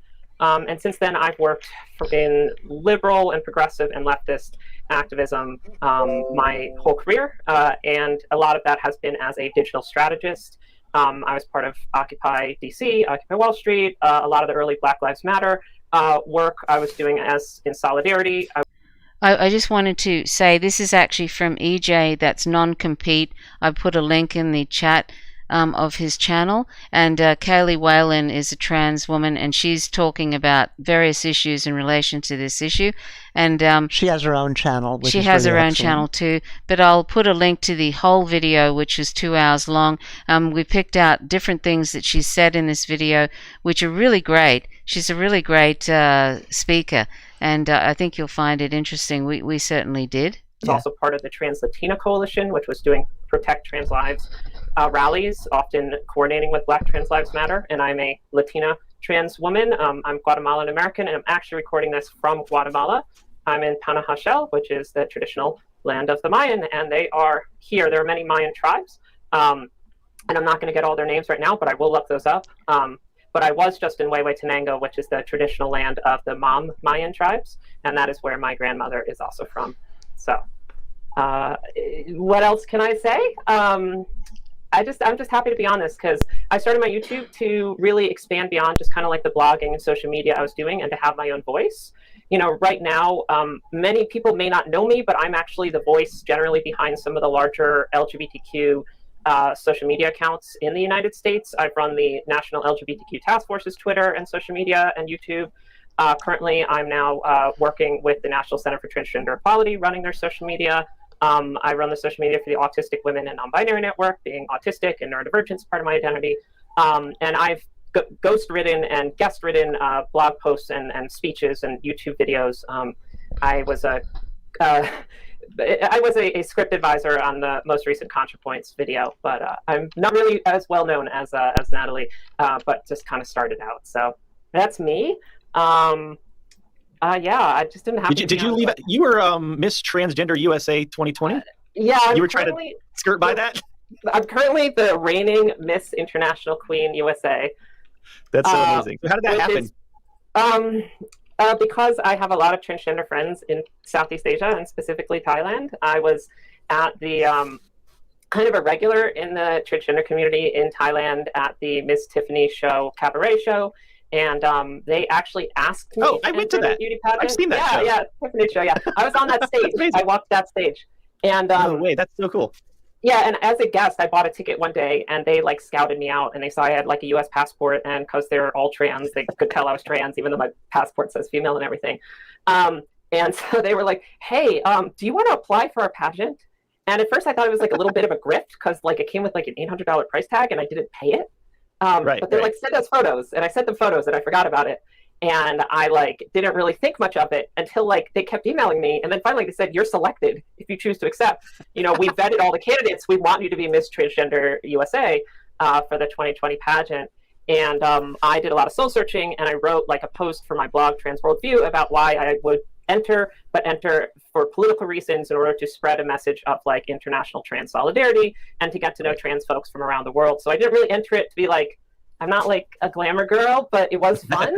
And I actually made some great friends. And one of my closest friends is Hoi Sa, and Hoi Sa is Miss Vietnam 2020. So her and I are very close friends. Yeah.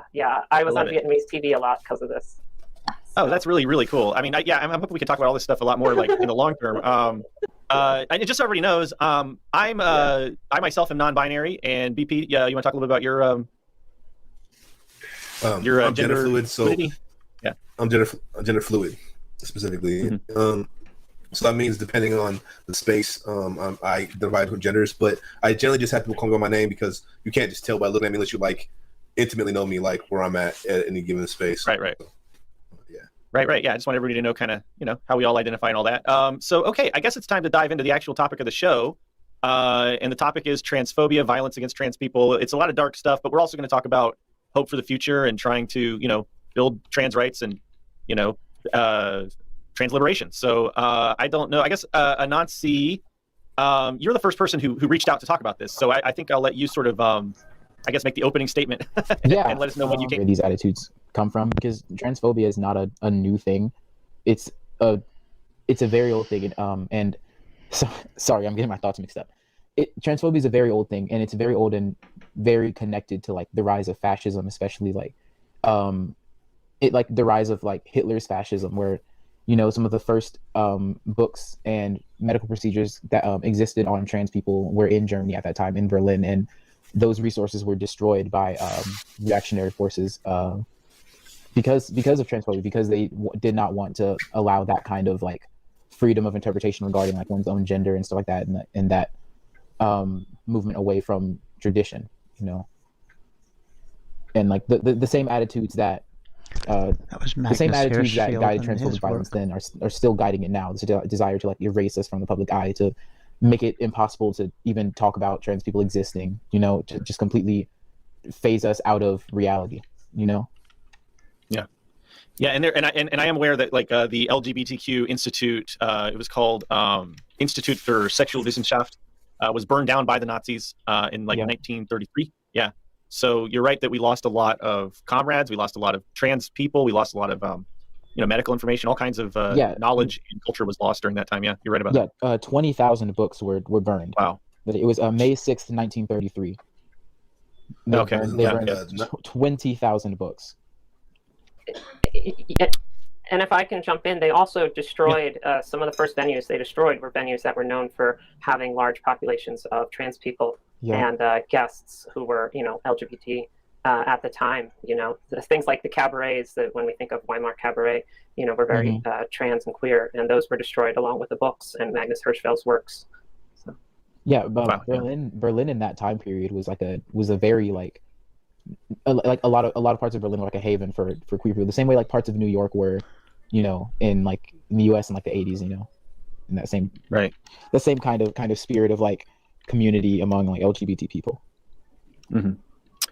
And yes, there's a long history of fascism intertwining with transphobia. Okay, so Faye, our comrade who is trans and heads up the mutual aid at the Socialist Rifle Associations in the chat, adds a little info. The building wasn't burned, but the library was. Okay. The patient records were used to target gay and transgender people in Berlin. Magnus Hirschfeld, who was Jewish, died in exile in France. Thanks for the auxiliary info there, Faye. So is that the same? Oh, go ahead, BP. Is that the same thing as a Night of the Long Knives, or is that a separate situation?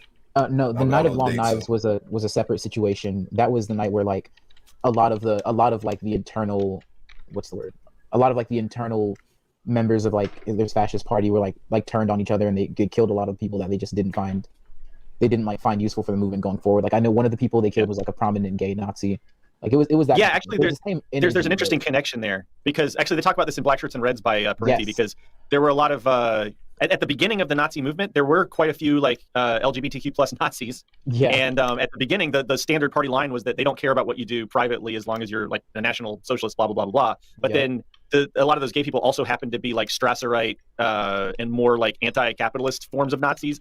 And as that became like less and less politically expedient, that's when the Nazis switched their platform. And they were like, okay, now we are all good traditional family values Nazis. And then that's part of why they justified killing a lot of those people. So.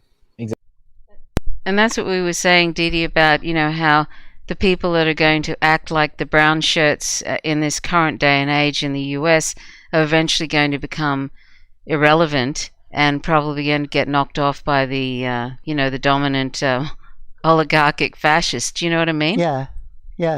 Exactly. Thank you for clarifying that, because I did not. I just read that chapter, so it's it's like fresh in my mind. So, but yeah, no, I mean, horrible stuff, honestly, and obviously there's a through line that comes to directly to today, and obviously the alt-right and fascists have a lot of play a huge role in like transphobia in culture, but unfortunately there are also transphobic elements of the left as well. I'm sure we'll get into that later. But I'm sorry. So, anyways, back to what you were saying, Anansi, about the links between fascism and transphobia.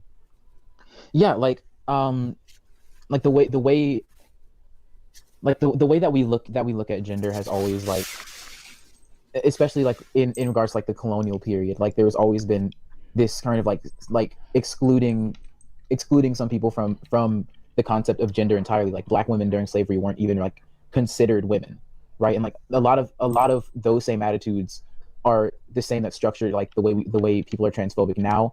Where like you'll end up seeing a lot of the same anti-Black, like misogynist kind of things that happen to Black women will also happen to trans women. Like the way that Black Olympic athletes are, like, they're like trying to test Serena Williams' testosterone levels and stuff like that, because they feel like, oh, you're too strong to be a real woman. That same exact same attitude, the same thing you like hear someone say to a trans person. Like anti-Blackness and transphobia especially are like very, very, very connected. Mm-hmm. Yeah. So, like, I guess let's to bring things up to the modern era. What are some of the manifestations of this phenomena that you see? Like, how are you seeing transphobia connecting to the alt-right and fascism today? And what are some of your experiences that you've had with these linkages? It's what I've seen is like. Sorry, I'm trying to think of like how precisely to word this. Like they like with what happened at WeSpot, which is kind of in a lot of ways like kind of a slate or like a rubric for like how a lot of transphobic violence happens. Like they're making these trans issues about like excluding trans people from public spaces, and they're twisting it into being like about protecting women or protecting kids and stuff from like sexual deviancy and stuff like that, right? And then that becomes an excuse for far right violence, and then that's how you get a lot of these like these like Proud Boy types that come out to these like anti-trans rallies, or come out to these like to counter protest like pro-trans rallies and stuff, and beat up trans people and just doing that kind of violence. It's a lot of this like manipulating, like it's like it works on the right and left, because like they play to this attitude like, oh, don't you want to protect women? Don't you want to protect kids? Like they make it like they simplify it to this very black and white morality that makes it easy for people to get on board without really thinking about what they're getting on board with. That thing you hear all the time, oh, think of the kids, when people are talking about trans issues or LGBT people issues, like, oh, think of the kids. What am I going to tell my kids? How am I going to explain this to my kids? In reality, it's really not that hard to explain to kids like that trans people exist or that like queer people exist. It's really simple actually. But by making the issue like about that and drawing so much hysteria around it, it lets them control the conversation, because now instead of talking about something else, now we're forced to like debunk the stuff they're saying or like defend ourselves, like we're on the defensive against these accusations. Yeah, I mean, I think it's really important to think about how historically that the easiest way to exclude someone systematically from society is to label them as a sexual predator. Exactly. I mean, and Anansi, you can certainly speak to this much more than I can with the Black experience, but with what you're seeing now, it's very easy to exclude a person from society if you make them out to be against the children, against the women, and against American values or something. You have this far right and TERF, trans exclusionary radical feminist alliance, which is now cemented in the numbers of tens of millions of dollars. And I'm someone who's been analyzing and doing activism against trans exclusionary radical feminists for decades. But what the trans exclusionary radical feminists, also gender critical feminists, have now bought hook, line, and sinker into fascist ideology. They're okay with being funded by right-wing think tanks like the Heritage Foundation and the Alliance Defending Freedom. They're okay allying with themselves literally with the KKK. I mean, there are posters that have been put up about how trans people are a threat to women, and join the loyal Knights of the KKK at the bottom of the poster. It's just all the talking points about trans people being predators, and then it says join the KKK. Because it's the same talking points that was used for Jim Crow. It's the same talking points that was used for saying, black people are predators, and the people this hurts the most, of course, are black trans women. I can't speak to that experience, but what I can speak to the experience is, things like the recent BBC article saying that, some fill-in-the-blank minority is pressuring some, white women into sex, was like, this narrative that the BBC is pushing about, like, insert your minority here, let's marginalize by them by saying they're sexual predators. I mean, this is what, people have used, like, the threat is. And these issues get really violent and really aggressive like this so fast, because they're like within fascism and within like that whole ideology, there's this tendency to idolize women.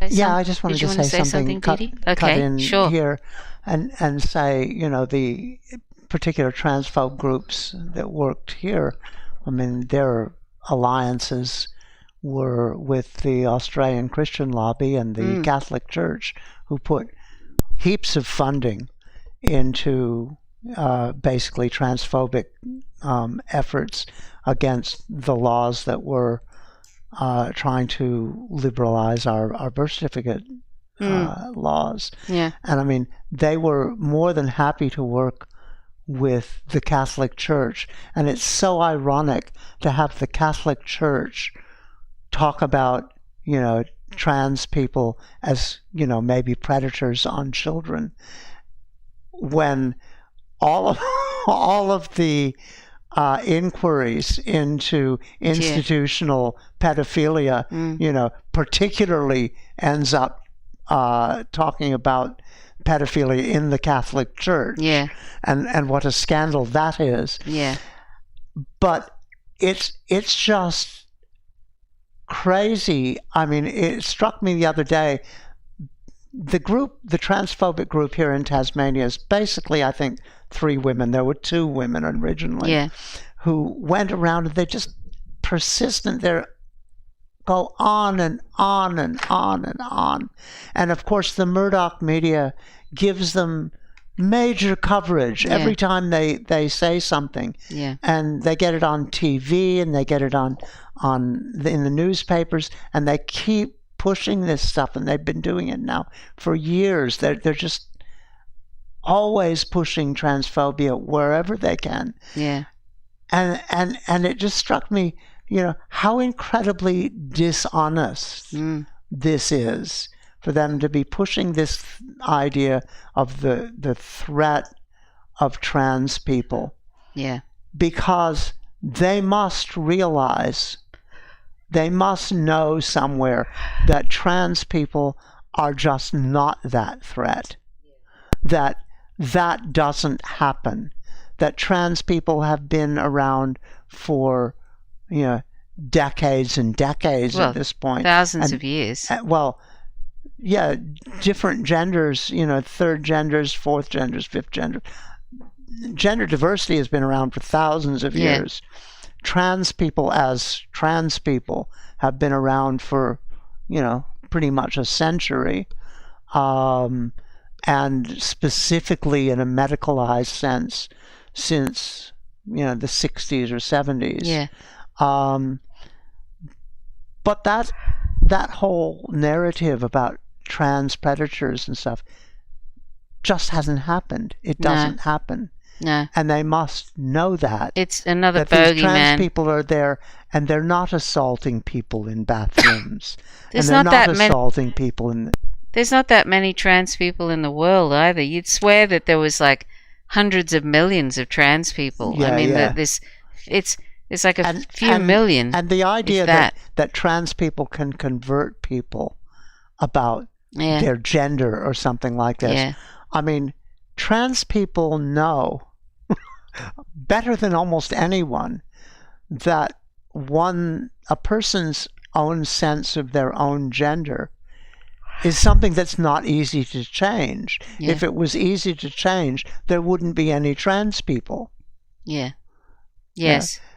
And trans people are just trying to live. They're just trying to get on with their own life. Yeah. That's why it's also cowardly. That's why it's also cowardly. Yeah. But I just wanted to say both that there's that connection, with those incredibly repressive powers that are the natural allies of the transphobic women. Yes. And almost all of those incredibly repressive powers are specifically misogynist.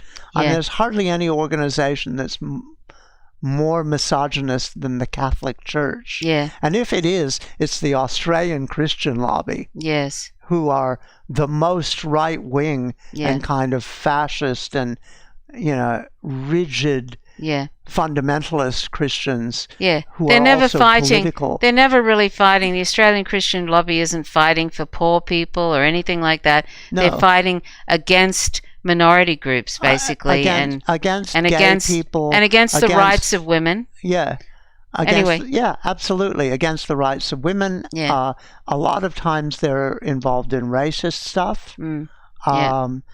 But absolutely misogynist stuff. Absolutely homophobia. They're a horror show. Absolutely against, And you have people like the Pope saying trans people are more dangerous than the nuclear weapons. Yeah, nuclear And it's sort of like, what world are you living in? What do you think trans people are going to do to you?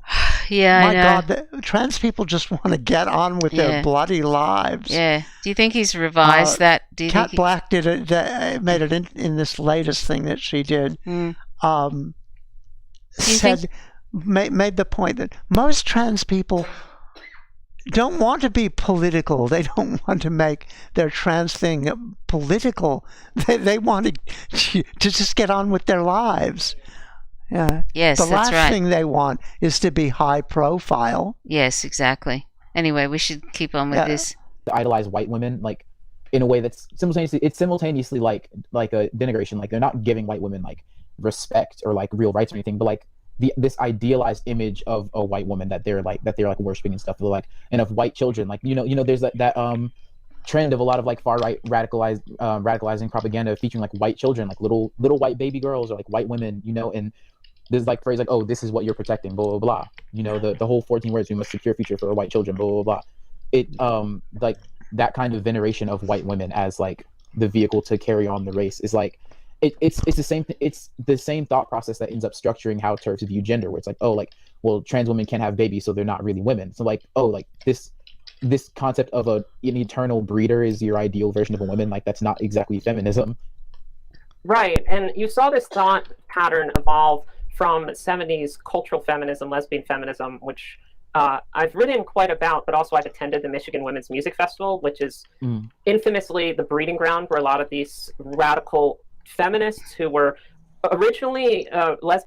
I hope you don't mind that I'm playing a fair bit of this particular thing by Kaylee Whalen, because she has such good insights, and it really shows you the connections between fascism and transphobia, and and how a lot of trans exclusionary radical feminists in quotes, are sort of like aligned with right-wing groups, and in particular the Proud Boys and people like that. And so it's sort of like, it really highlights that, and I think it's really important for people to start seeing it for what it is, for part of what it is. Anyway. Feminism and radical feminism was very much about like, we're being discriminated against in the gay rights movement because of misogyny, and we're being discriminated against in the feminist movement because of homophobia. So let's form our own movement that combines like pride in being not straight and having loving relationships with other women, and combine that with feminism, And that's where you had lesbian feminism and cultural feminism.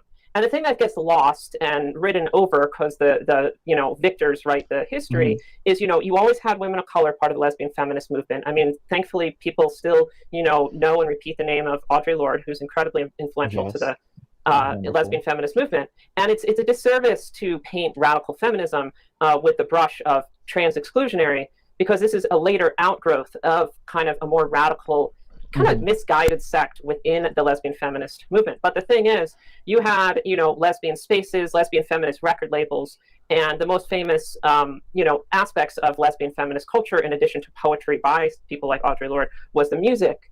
And the music was produced by Olivia Records, which is the most famous lesbian feminist recording label, and fiercely independent, fiercely anti-capitalist. They famously didn't sign Melissa Etheridge because they thought it was like too capitalist and too pop or something, but they were fiercely, staunchly independent, only by the book, only by the values of radical lesbian feminism.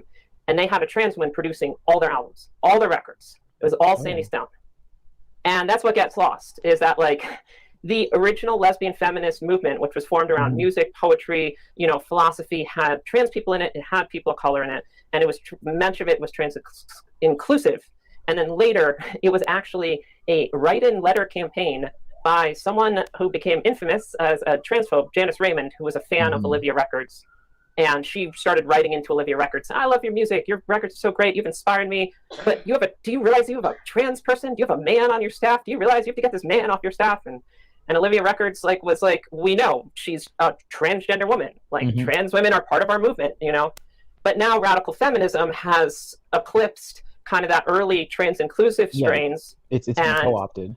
And has been co-opted by the alt-right, has been funded by Heritage Foundation, has been funded by neo-Nazis, and there is an alt-right alliance, a far-right, alt-right, Nazi, and TERF alliance, which is crazy, because, and sorry not to be ableist, crazy is the word I use with pride for myself, but it's somewhat maddening. I think I can use that word correctly. Yeah, it's somewhat maddening that like a movement that I actually really relate to, that I actually really value, lesbian feminism, like the POC and trans inclusive strains of it, has now turned into, largely morphed into this monster that has sidled itself up with fascists and Nazis and the KKK, and this isn't hyperbole. Like, they're really heavily invested in anti-Semitic conspiracy theories as well. Like, they're very comfortable with Nazi ideology, very comfortable with it.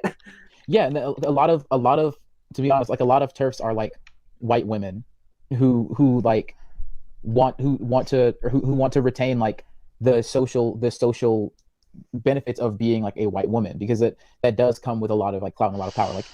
Like everyone says this all the time. Like, if a white woman cries, the situation's over. Like that's always been a thing where like white women's tears have been able to like manipulate people into, being willing to spring to do violence like on a horrific scale, at like the idea of an offense having been done to white women. Like those kind of rumors are like what started like the Tulsa massacre and what got Emmett Till killed. Those kind of rumors.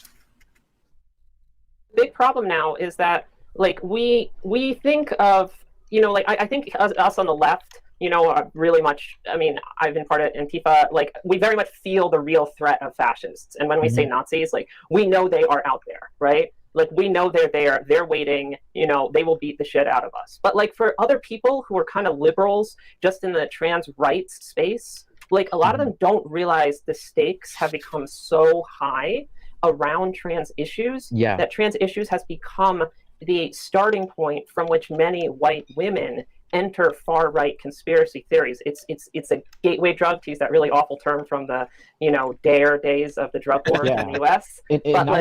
Not even just white women, but like people in general, because transphobia is honestly more normalized than like overt racism. Like that's why like you can start watching TikToks that are just transphobic and then be led down a pipeline straight to white supremacy, because like that's like one of the easiest snags to get people on. Right. Yeah. Like we live in a very transphobic society that like still has not come as far as it thinks. Right. And I've said this before, but like more media representation of marginalized people in society does not equate to like liberation or like better material conditions for those people. Yeah. Go ahead, Kaylee. Yeah, so one of the people who's getting a lot of mainstream attention is like two people getting mainstream attention are very invested in long-standing kind of anti-Semitic theories about, I hate to even say these words out there, but like in her new book, The Economist, Helen Joyce claims the trans global agenda is shaped by 3 Jewish billionaires. That's like the first hit if you like just look it up. Oh my God. But you have Helen Joyce and you have Jennifer Bilek. And my friend Bryn Tannehill, who's an expert on observing fascism around the world, trained me to like read. I've just consumed hours of Jennifer Bilek and Helen Joyce talking on YouTube. And they sincerely believe their ideology is shaped. Remember that fangirl of Olivia Records who I mentioned a few minutes ago? She was writing into Olivia Records, why do you have a trans woman producer? She produced the book Transsexual Empire, which had the theory that white male doctors were creating trans women as robots to infiltrate, cyborg robots to infiltrate womenens' spaces and rape women's bodies, right? Oh, and wow. This is a book I've read. I've read all these people's stuff, unfortunately. That was published in 1979. And the thing is, this book is still a bestseller. It's still incredibly popular. And Jennifer Bilek and Helen Joyce have repopularized these theories with added anti-Semitism for flavor. I'd love to see those people's bank accounts, those two women who have repopularized those ridiculous narratives, you know? Yeah. See what kind of dark money is going into their bank accounts. What? Janet Raymond was disgusting, that book. Yeah. Yeah, I really would, though, wouldn't you? Like to see their bank accounts? I would. Yeah. And they're obsessed with, if you look up like Jennifer Bilek transhumanism and Helen Joyce transhumanism, Helen Joyce is an editor at The Economist, like mainstream platformed person, you know, with a new best-selling book about the trans agenda called like Trans Ideology. And in it, she believes that rich Jewish billionaires are creating robots out of trans women because we're going to they want to replace women with robots that serve the Jewish billionaire pharmaceutical lobby. I cannot make this up. But this is like QAnon level bizarre. It is directly feeding into QAnon. This is now a mainlined into QAnon conspiracy think. And like these people, Helen Joyce, you know, and Jennifer Bilek are just two of the many who's part of this kind of QAnon group. But they're, you know, very invested in this kind of Jewish billionaire like plot. I love this comment. I was going to ask, is this related to is this kind of stuff related to this stuff where Mary Daly compares trans people to Frankenstein back in the 70s? And I'm not sure. I've never heard of Sheila Jeffries or Janice Raymond. But is that right? Are you familiar with I haven't heard of her. That sounds in line. Right. I remember hearing about Sheila Jeffries and Mary Daly back in the 80s. Yeah. Yeah. Yeah. So a very famous essay two very famous essays, but were Sandy Stone's "The Empire Strikes Back" and "Post-Transsexual Manifesto." And then I was like, you and Zenith could have some really interesting conversations. Yes, that was Sandy Stone, who I spoke about earlier, was attacked for being a producer, and she stayed on at Olivia Records as long as she could, but eventually she got too many death threats and physical violence and people bringing guns to feminist rallies threatening her that she left. Originally cut off your story about your goth friend. I'm not sure that you ever finished that story, so if you want to. Oh, Susan Stryker she wrote the essay about gender being embodying this gender monster that the TERFs were afraid of. So that's what I was talking about. I was referencing Susan Stryker, who is now a famous historian and has edited the Transgender Studies Reader. And not to plug this book, but the Transgender Studies Reader collects everything from Magnus Hirschfeld to Janice Raymond, unfortunately, and commentary on Janice Raymond and the origin of TERFs. And then they came out with the Transgender Studies Readers 2, which has more of an international and intersectional focus. Not that the original one didn't, but it was meant to expand on it with more voices from around the world. And Susan Stryker, it made her fame, though, by this essay. And it was actually a presentation where she was all gothed up talking about, like, let's just embody being monsters. Let's be the trans monsters that they're afraid of.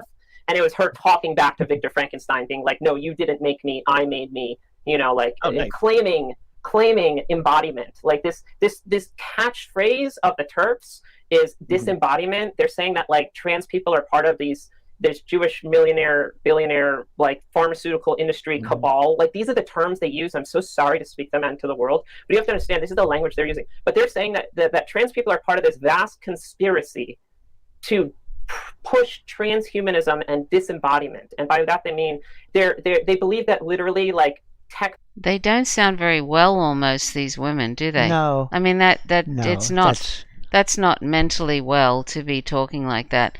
Well, they're either being incredibly disingenuous or they're a little bit crazy. Well, a little bit short. One kangaroo short of a paddock. Sorry. Anyway, billionaires and pharmaceutical companies are trying to make us comfortable with us like giving up our physical bodies so that they can like sell us like cybernetic improvements on our bodies or like replace, you know, like market. And now the first thing is gender affirming surgeries. The next thing is, you know, any tech that we want. This is you know, to on try our and bodies. really like, otherize people. Yes. Yeah, really otherize them, for sure. Yes, they're not even human. No, they're not even human. Yeah. Yeah. Just sell transhumanism and disembodiment, and that is their catchphrase now. So if you hear the term disembodiment used in... Have you heard the term disembodiment used, Dee Dee? I haven't. I've heard of this transhumanism thing. Yeah, I've heard of the disembodiment thing. It's kind of a progression on that transhumanist thing that you can, you know, kind of be outside of your body and you can be other than your body. And I don't know, I don't think trans people take that one at all. I think they're very aware of their bodies. What, Dee Dee? I think trans people are very aware of their bodies. Yeah. And I think it's just made up otherizing. Yeah. And complete rubbish. Yeah. These people will say almost anything. It's just like this thing I started out with about J.K. Rowling claiming that these people are doxing her, you know, when they had a protest in front of her house. Yeah. And going to the police and say, I've been doxed and all yes, this sort of stuff. The important thing... When you know, like... I'm sorry, your address is on the tour of Edinburgh. Yeah, you know, it's not like it's hard to know. They just had a picture taken in front of your bloody house. Yeah. And it's always... And it's not like trans people don't get doxed in very horrible ways with people trying to have... do really destructive things. Yeah. I mean, doxing isn't a good thing. I wish you'd find some other obsession group to attack. Yeah, well, hopefully just find something else to do. Take up a hobby or something instead of this awful hate that she's putting out. I think it gets her back in the news. Yeah, sure does. I'll get her a few more interviews. It sells advertising for the BBC too. Yeah. Like a feminist argument. It's a dog whistle. Disembodiment is now a term used by transphobic folks. That's the real reason why they're making the metaverse at Facebook. That's the real underlying agenda. Yes. I had never heard that. That is absolutely bizarre. None of like this is surprising. Like it was like the logical conclusion of like turfism and like this anti-trans attitude, because like this is my opinion on like gender, at least as we conceive of it, like in our particular culture. Like I fundamentally believe that like our entire conception of gender is utterly worthless because it's entirely based in like white supremacy and this dehumanizing veneration of white women that's been used to justify like colonial violence and genocide forever.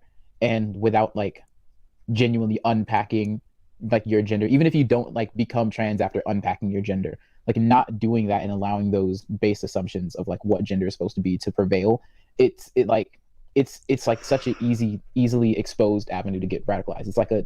It's an intense vulnerability in people. Like it's especially because it's such a personal thing, you know, like that's something that like gets deeply personal, and it takes a lot of work to really unpack and undo and like look into. Yeah.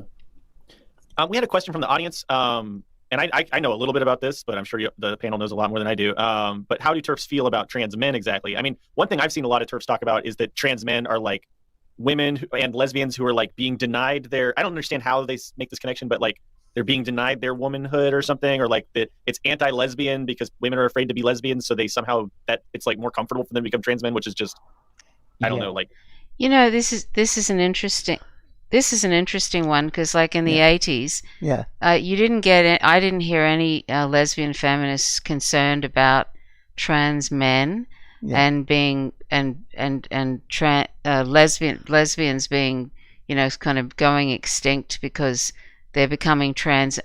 You never heard anything about that. So that is some sort of recent invention. Yeah. And I mean, we probably both known lesbians who are who became trans men, or I remember there used to be phrases like tranny boy dykes. Yeah. And of course there are trans men, people who are taking testosterone. Yeah. But they seemed more included in the lesbian community unless they became very masculine. I've known a few trans men who get very into the masculine stereotypes in a way that isn't entirely good. Yeah. But anyway, I just think that's a recent, very small minority. That's a recent sort of a bizarre twist on things, like this patronizing thing as if lesbians can't, and I don't like to label myself, but I guess you could say, if you want labels and stuff, I've been lesbians for as long as I can remember. And I've met many trans women in my time, and I really honestly don't know what this whole fucking ridiculousness is about. Seriously and truly. They're not, like the first, I've met the first trans women I met was in a bar. I was taken to this bar by somebody a woman I was going out with at the time, who owned a lesbian bar, and that we went to this strip club, and there was these trans women with strippers in the club, and that was my first introduction to trans women. Then I met various trans women throughout the time, but I noticed that there were lesbian feminists who were going down the Sheila Jeffries, Mary Daly thing of having having all this sort of fear of, they're really just men infiltrating, women's spaces and stuff like that. But most women, most lesbians, right, didn't actually care. They didn't care. They were totally fine with it. It was just, they didn't have an issue. Yeah. And so, it's sort of weird, but it was a small amount of lesbian feminists who did, and, I use that word loosely, feminist, because I don't, it's not exclusive.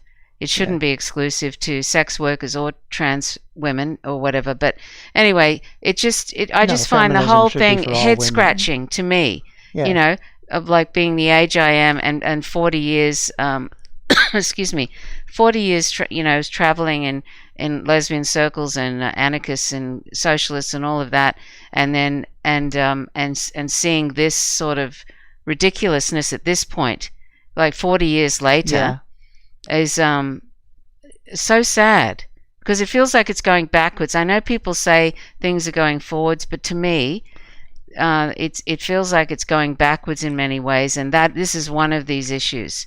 Well, I honestly don't see I just really don't see how it's anybody's business, for one, right? And two, I don't see what the fear is, and it's created fear by the likes of Joe Rogan and people like that, who and fascists and people who are right-leaning.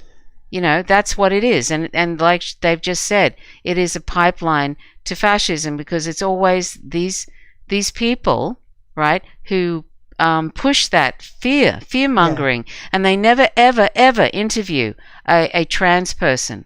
These people never, ever do, like George Galloway. They'll have somebody who comes up and says, I've been cancelled, like J.K. Rowling or Abigail Shrier, and I've been cancelled by trans people, and they'll give them all kinds of interviews about, and they'll spout their transphobic rubbish.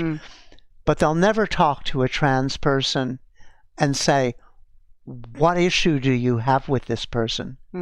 Why they claim they've been canceled. Why are you canceling them, or whatever? I mean, the idea of canceling is ridiculous anyway, because most of these people have stacks of money and huge platforms. And trans people don't. I'm sorry. Trans people are a tiny minority that can have a hard time getting their voices heard. And the people like George Galloway has this, he's so transphobic and so afraid of it. This is George That's Galloway, so sad. Yeah. the UK ex-politician who's on Mother of All talk shows. And I really loved George Galloway, and then he started really kind of leaning heavily to the right in all kinds of things, including he's a climate denier now, which is like, that's the cream on the top of the cake as far as I'm concerned. When you start denying the climate, Dee, that there's a climate crisis. Yeah, you're down. You're really you're far gone. Yeah. And he's so transphobic, and he gets all revved up, and and they make out like that trans women are like these masked villains that are going around trying to convince children to be trans and trying to take them over and trying to destroy their everything that is their boyness. Yeah, and all of that. You know what I mean? Yeah. And if there weren't transphobia in society, this would not be an issue. No. This is the thing. Yeah. I mean, and there's still, like I was just looking at this, and it's terribly sad. I saw this picture of this young boy. I'll see if I can find it. He was. I'll see if I can find the actual. He was like, I don't know, 12 years old, a sweet little looking boy. Yeah. And he went to school, and they kept homophobic slurs all the time. And his mother sort of said, "Oh, look, don't worry, just go to school." And rather than go to school, he killed himself. This is just recently in Tennessee. This sweet little boy. Yeah. So sweet looking. And I just thought, it's just, too much fucking for people. tragic. Yeah. Fucking tragic. Anyway, let's continue on with this. I don't know, I went all over the place there, but I wanted to mention that little boy because I actually want to mention his name because I don't want that to go by without people acknowledging, that there's that still sort of thing happens. It happens, and it's happening every day. And that little boy was being tormented so much that he took his own life. And he was only, I don't know if he's 12 or 8, but he was very young, and he was so sweet looking. Makes absolutely no sense to me, but maybe. I wanted to say just one more thing. I mean, the thing we need to understand is that this is actually, the culture war, so-called, is actually kind of a war.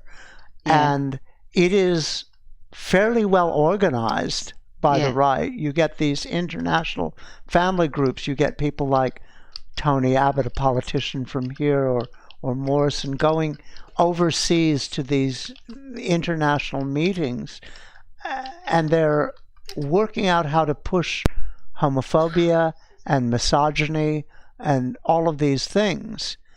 And it's quite explicit, and in some ways it ties into that dominionist movement, which is to create, Christian states, to use Christianity as some perverse version, I think, of Christianity, to take over states and turn them into Old Testament, hate groups, basically.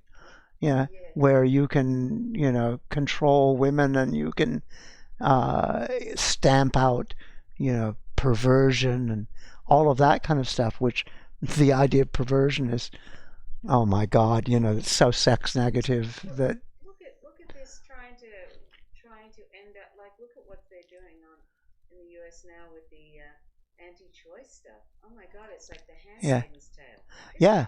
Well, yeah, absolutely. I mean, and the anti-choice stuff. I mean, oh, hang on. I just said that without. I'm sorry if you couldn't hear me before. I was just saying, look at what's happening in the U.S. with the.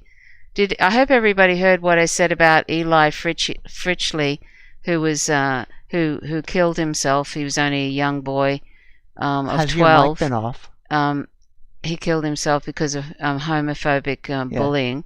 But also, I was just saying that, it's like the Handmaid's Tale in the United States with all these anti-choice things that are going on. It's just outrageous. Yeah. And these are pushed also by probably Christian dominionist groups that are behind this, like Christian Dominionists, the fascists, Christian fascists. They're probably behind it. And I don't know if what was the name of that Supreme Court judge that was a real suspect?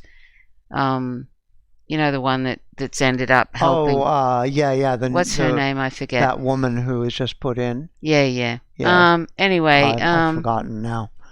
let's look at some more. What's that? I'm having lace curtain memories. Yeah. I think the panel has a better answer than that. Yeah, I'm really happy to feel this, but I'm quick to jump on things, so let me step back first. Oh yeah, okay. It's what you tend to see them do is this thing where they like it's like taking that same attitude of like, oh, we have to protect women, that like, you know, that almost becomes infantilizing. Did you want to say something, Didi? Yeah, I just wanted to very quickly say, Excuse me. that sorry, I didn't mean to cough into the microphone. I'm sorry. Thing is actually fairly well organized, and it has several agendas. I mean, the trans one is an easy one. It is a wedge issue, like Holly said earlier. It's something that you can use to get people oriented to that. But I mean, the misogyny follows, and the racism follows, and all of these other sorts of things, the homophobia follows. Yeah. And it's all interconnected. Yeah. They're never usually in isolation, are they, Didi? And as you pointed out, the or maybe they pointed out, the anti-Semitism gets hooked in there too. You know, that Amy Coney Barrett, that's a name. Amy Coney Barrett. Thanks. Yeah. Just give me the truth. Yeah. So anyway, yeah. Amy Coney Barrett, she's the gift that keeps on giving, and I'm sure there'll be more of that coming in the future. And they're talking about overturning Roe v. Wade. Yeah. And allowing states to make their own decisions. But I mean, you get things like in, I think it's Georgia, where they've not only gone to ban abortions, but they have said that since a fetus is a human being, even if you go to a state where abortion is allowed, and have an abortion, you are guilty of murder. Yeah. In the state of Georgia, because you've murdered that child. Yeah. And they've got these new laws where they're imprisoning people for there was that woman in Oklahoma who was imprisoned for, I think, 4 years for having a miscarriage because they said that she had taken drugs or something. The miscarriage happened in a hospital. Yeah, she was in a hospital and had a miscarriage, and they arrested her because they said the miscarriage was her fault. Yeah. And so women then have a duty to keep the fetus alive. Otherwise, they can be imprisoned. Yeah, and because there's actually a lot of there's and so black women just become women's incubators. Health. Yeah, that's right. And black women's health, obstetrics and stuff like that is actually not great. Yeah. So they'll be the most vilified, Didi. Yeah. Black women and people of color, anybody who's poor that doesn't have access to really good prenatal care is going to be suffering, and that's a great pipeline to the mass incarceration, the prison industrial complex and stuff like that. Yeah. Hang on a sec. And then just applying it to trans men, we're like, oh, they're not men, they're like these women who've been brainwashed by the transgender ideology and who are like damaged. It's a thing J.K. Rowling does, where she's like, oh, all these young trans men are just confused young women. I would have been one of them if had I heard about trans people when I was young. And it's like, no, JK, that's not a sign that like you would have gotten brainwashed. That's a sign that you need to sit down and do some thinking. But yeah, like that's definitely the way that they do. I'm sorry, you can go ahead and go. Yeah, I think sometimes J.K. Rowling actually has got some issues about, like, in her own self, got her own about gender her own gender issues, because she's made some statements that are I just have to go to the bathroom for a second, so I might let you just talk. Okay, a bit. I'll wait for. Can you wait for a minute? No. Okay. Too much Okay. drinking. Well, I'll just say, one of the things was with Greenwald and his talking about the lesbian erasure thing. He did this. There was a survey that showed that the percentage of trans people and to lesbians had greatly increased. And so he was talking about lesbian erasure. But several people pointed out that, in fact, the survey showed that the percentage of people who identified as lesbians had increased, not decreased. It's just that the percentage of people who identified as bi and trans had greatly increased. And that's all about the fact that people are allowed to identify those kind of ways. As people are allowed to step outside of that real binary, rigid notion of masculinity and femininity, sure, there'll be more and more people who identify as trans, especially as non-binary, where you get people like EJ who identifies as non-binary, although he looks very masculine and he was assigned male at birth. Yes. And yet he identifies as non-binary. So you get more people who are taking advantage of the fact that they can step out of those rigid roles. Yeah. Even if they're not binary trans people. People who identify as bisexual because they can step out of those rigid heteronormativity roles, even though they don't identify as gay or lesbian. But the number of people who do identify as gay or lesbian also increase. Yes. So it far from being erased, the opening up of diversity, of gender and sexual diversity, has made more people able to say, yes, I'm a lesbian, or I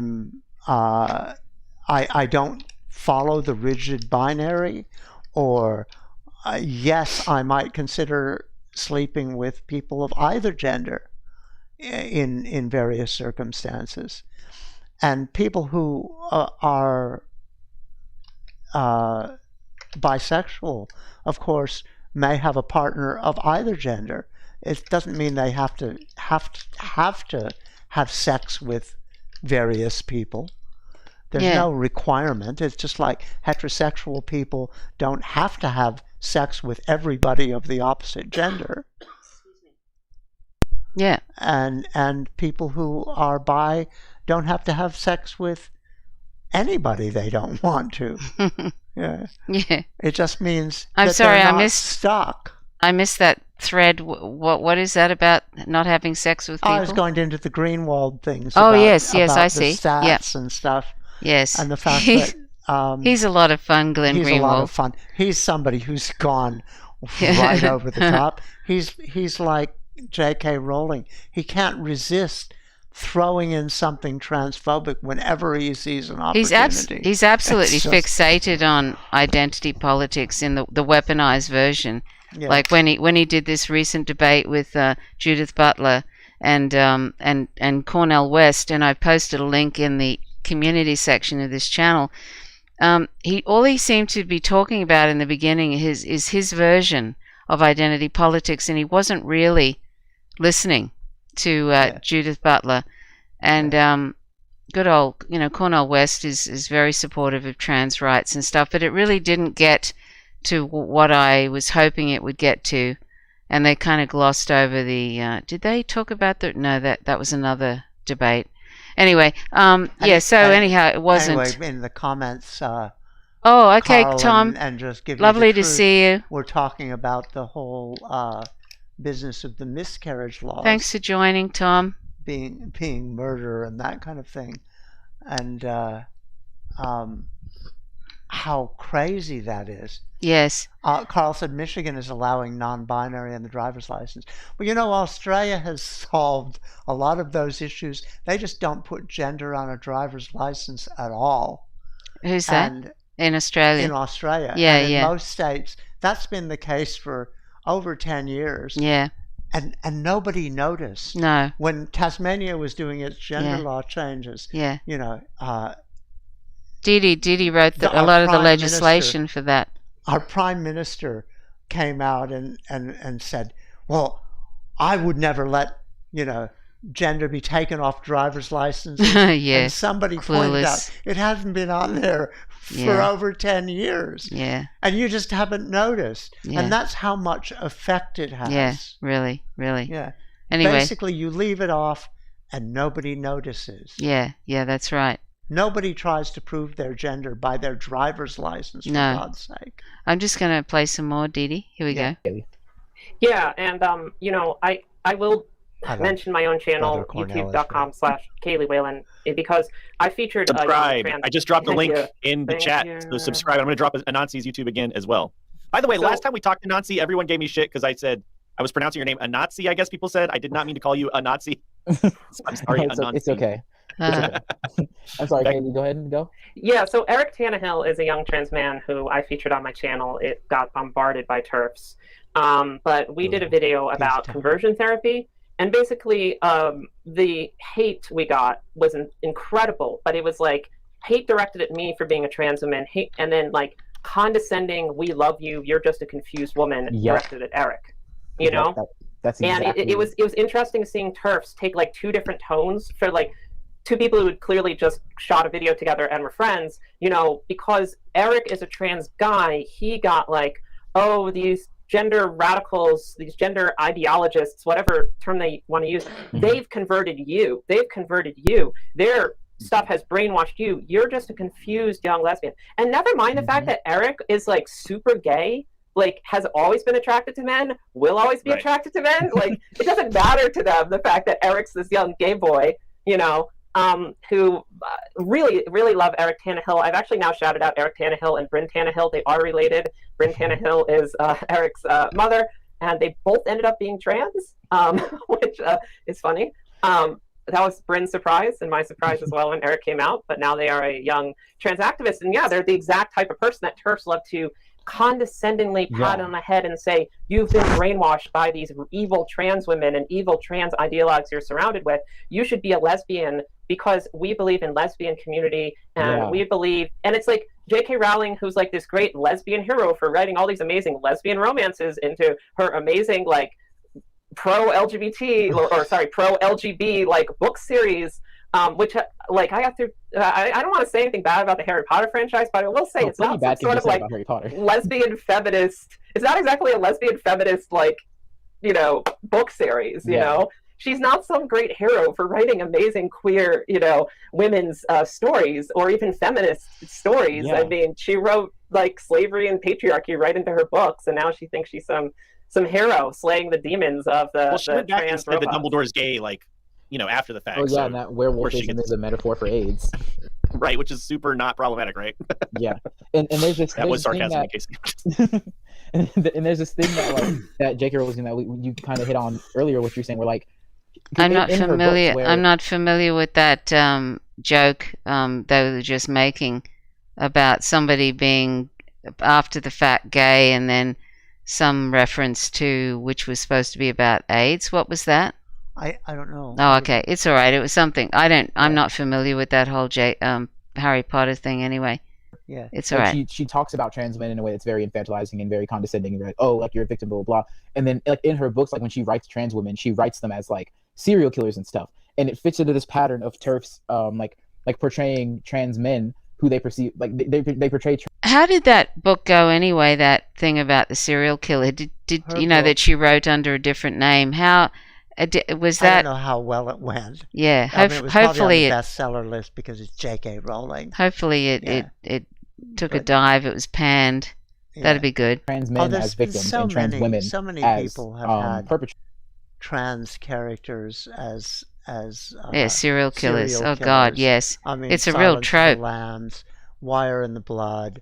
All these different things. Was it Silence of the Lambs? I thought it was Kiss, what was it called? Something, I don't know. Anyway, there's been a number of them. It's awful. Is the one with Kiss the Girls or something? That was another one. Yeah, there's been a few. Then there was. Previously, it was lesbians. Was it? Lesbian killers. Oh yeah. Lesbian killers. Then that didn't it didn't cut it. No. Well, basically, lesbians have become more popular. Yes. Yes. Right. And it's because they don't see us as like the gender we are. Obviously, like they're applying. It's kind of this weird kind of misogyny where like they're. Hey, Dee Dee, I'm not from Lesbos. I don't know, so that I don't really. I'm not from Lesbos. Condescending to trans women, they see them as women. Some of them are condescending to trans women in a way because they still see them as like insufficiently masculine and stuff like that. I don't know if I'm rambling a little bit. I'm sorry. No, that's I've definitely heard the same freaking arguments. And as several commenters on Twitch and YouTube have said, like gender is distinct from sexuality. So there are like straight trans men, straight trans women, pansexual trans, I'm non-binary and pansexual. Like there's just like an infinite, my wife is a bisexual cis het woman. Like, so there's like, infinite configurations. And then of course people can be fluid about these things as well. So like, and that's part of that's why I consider myself a gender anarchist myself, because I find that beautiful about humanity, that we have so many different ways of experiencing life and sexuality and, identifying ourselves. I think that's a great thing that should be celebrated. So, and then, just another thing about. That's one more reason to love American Johnson. Yeah. I keep saying, like, I think when we stop looking at these things,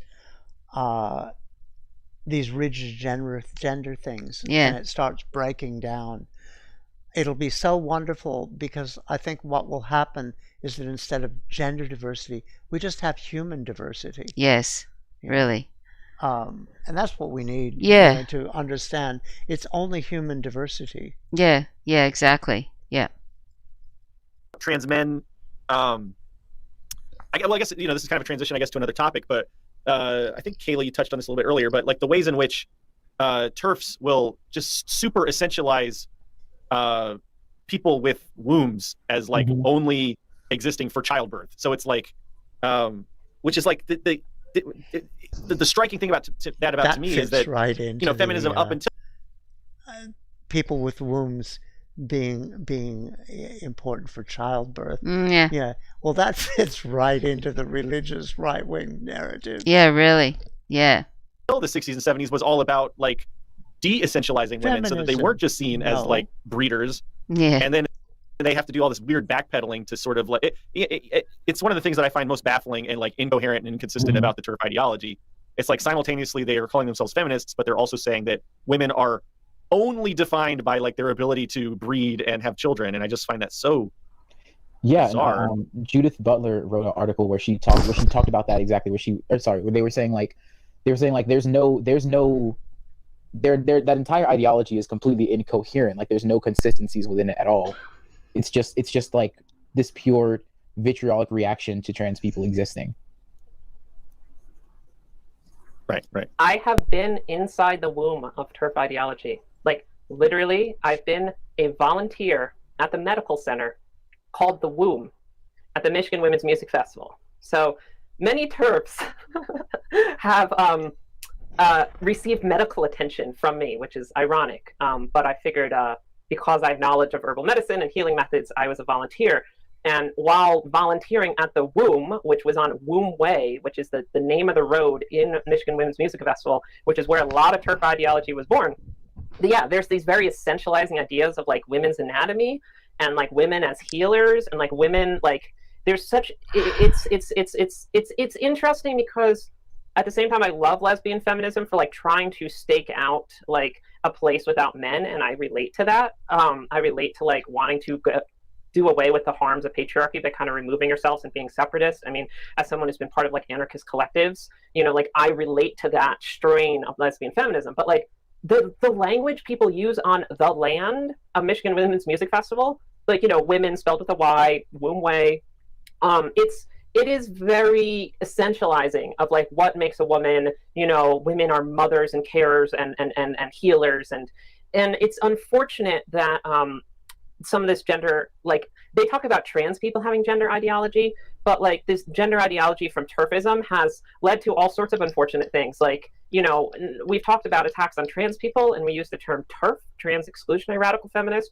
There's also this huge strain that is closely tied called sex worker exclusionary radical feminist.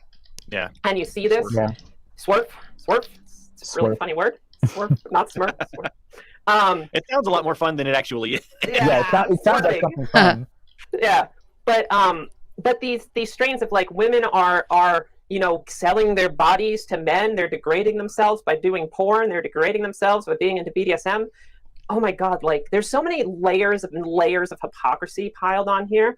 Because, like, for example, to return to the BBC article that was published, just less than 2 weeks ago, like, one of the main commentators on that article, who also called for the mass execution and lynching of trans people of color and trans women specifically, she's a sex worker. She was a porn star sex worker who had sexually assaulted other people. Whoops. And she's saying that trans women are sexual predators. And this, like, fact that... Sorry, yeah. Oh. What was I going to say? I'm sorry. That's all right. It's kind of gone. It's gone. It'll probably come back to you.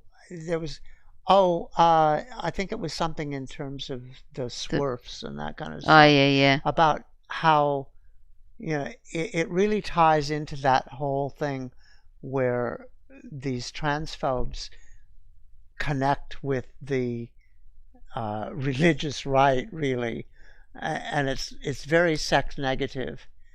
And you could see that also in the anti-porn movement.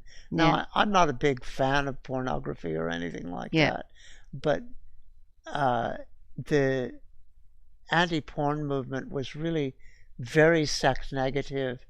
What's her name? Ellen Willis in No More Nice Girls is a feminist who really took them to task about a lot of that kind of stuff when they were doing that kind of thing, about the sex negativity and identifying women as being victims that needed protection, and how that ties into that whole Christian patriarchal misogynist sort of thing, where you need to protect women because women are vulnerable and all that sort of stuff, instead of women are strong and women have their own sexuality. And rape is awful. But let's get back to women as property. I say that's where we need to go. Women as property. But the people who are doing that anti-sex sort of feminism, we're really playing right in, and actually we're working with that Christian right groups, and calling it feminism. And it all goes back to Levi Strauss had this set of dualities where you had man, woman, raw, cooked. Men were cooked, I think. Emotional. Women were emotional. Men are intellectual. Women are nature, man are culture, and that kind of stuff. And so he was saying men are great because of all this duality, but he was making all these connections in all these dualities. And there was a group of women who took that within the feminist movement, who took that and just reversed it and said, yes, women are emotional. Yes, women are nature, and we're the good ones, and culture is bad, and intellect is bad, and really essentialist. And it's just as stupid. Yes, really. And in some ways it's just as opposed to the original notion of feminism. But you got a lot of people at some point within feminism who created a real us and them, and drew boundaries around what they called feminism, and said, if you're a feminist, you believe this and this and this and this, and if you don't, then you're not a feminist, you're out. And they police those boundaries. And that's where you got some of the separatists, and you got some of these very weird notions within feminism. And I think this is where a certain number of people kind of moved away from calling themselves feminists. Even if they were feminists. And I think that's tragic. Yes, but it's also been there's also been so much smearing of feminism by all kinds of different angles, Yeah. to what went to the point where most people, including women, don't even know what it is anymore. Yeah. And it's been co-opted by, the likes of Gloria Steinem, who was working for the CIA at one point, and she has that kind of very white boutique kind of, sort of a Democratic Party feminism in quotes. And that's kind of what a lot of people seem to think it is now. It's sort of, or that that it should be transphobic or something. It's just sad. Well, it's where the transphobes get to move in and start defining, sex workers aren't feminists. They're anti-feminists. This group of people are anti-feminists, and try to police those boundaries, and it's just bullshit. Yeah. A lot of trans people have done or do sex work, whether it's completely because it's the profession they love or because it's the profession that they can do when they have no other profession, because they're denied jobs, systemic discrimination. I mean, there's this strain of anti-porn, anti-sex worker, anti-kink, anti-BDSM, anti-trans, and these all kind of align really well with like far-right, like, white supremacists, like protect the white women from sexual degradation. And you see this again at the highest levels of kind of like, if we want to talk about like the systems of oppression and where the resources and money are coming from, the resources and money are coming from the Heritage Foundation. They're coming from the Alliance Defending Freedom. And they find easy, cozy bedfellows with lesbian feminists who hate other women so much that they're willing to sacrifice women who do sex work, women who do porn, women who are in the underground economy because they are discriminated against and are, have no other jobs, or just kind of hate themselves. They hate their own sexuality. They're afraid of kink. They're afraid of anything that's outside of this tightly prescribed kind of like ideology of like, lesbian feminists didn't even. Yeah, that's true. I mean, I met I don't know what it's. I don't really. I met a few anyway, lesbian feminists who were just kind of really afraid to explore any sort of sexuality. It was kind of like, I don't know, they were trapped in their own sort of. They were trapped in something. It was kind of sad. Yeah. Anyway, I remember seeing that whole thing happen where in the 60s, the people who were kind of in charge of the feminist thing or pushing some of it, ended up trying to exclude all the lesbians because they were afraid that they were being called lesbians just because they were feminists. Oh yeah. And that was excluding some of the people who were founding members of like the of NOW and some of the feminist organizations. And then there was this reversal with the separatists and stuff, where to be politically correct, you almost had to be a lesbian, and so people became political lesbians because men were evil, and so I remember being accused of not being a real feminist because I didn't hate. This is in a small group. I'm not generalizing about a whole group, but a small group of separatists that I didn't actually realize were separatists until they started saying I wasn't a real feminist because I didn't hate men. That was really special. And then one of those women, one of those lesbians, went on to, who was really vehemently against men, and obviously probably trans women, right? Ended up getting together with a trans woman, which I thought was, was really interesting. That was down the track. So, methinks thou dost protest too much. It was sort of like, I found that really interesting. Anyway, we should keep going. We're sort of, we don't have too much longer with this. I know who you're talking about. We don't have too much longer with this, but we just thought it was a really good talk that Kaylee Whalen was giving, and so that's why we wanted to share so much of it.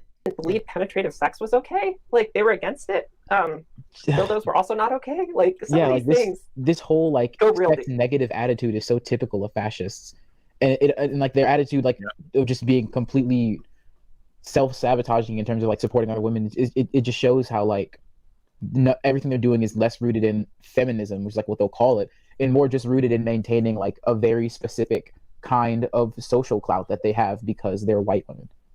That's Traditional what it family really values. goes to. Yeah, exactly. And like the whole like being trans is such a threat to that in general. Like other cultures around the world didn't conceive of gender the way we do now, and Yes. there's very much like not like turfism is not just like.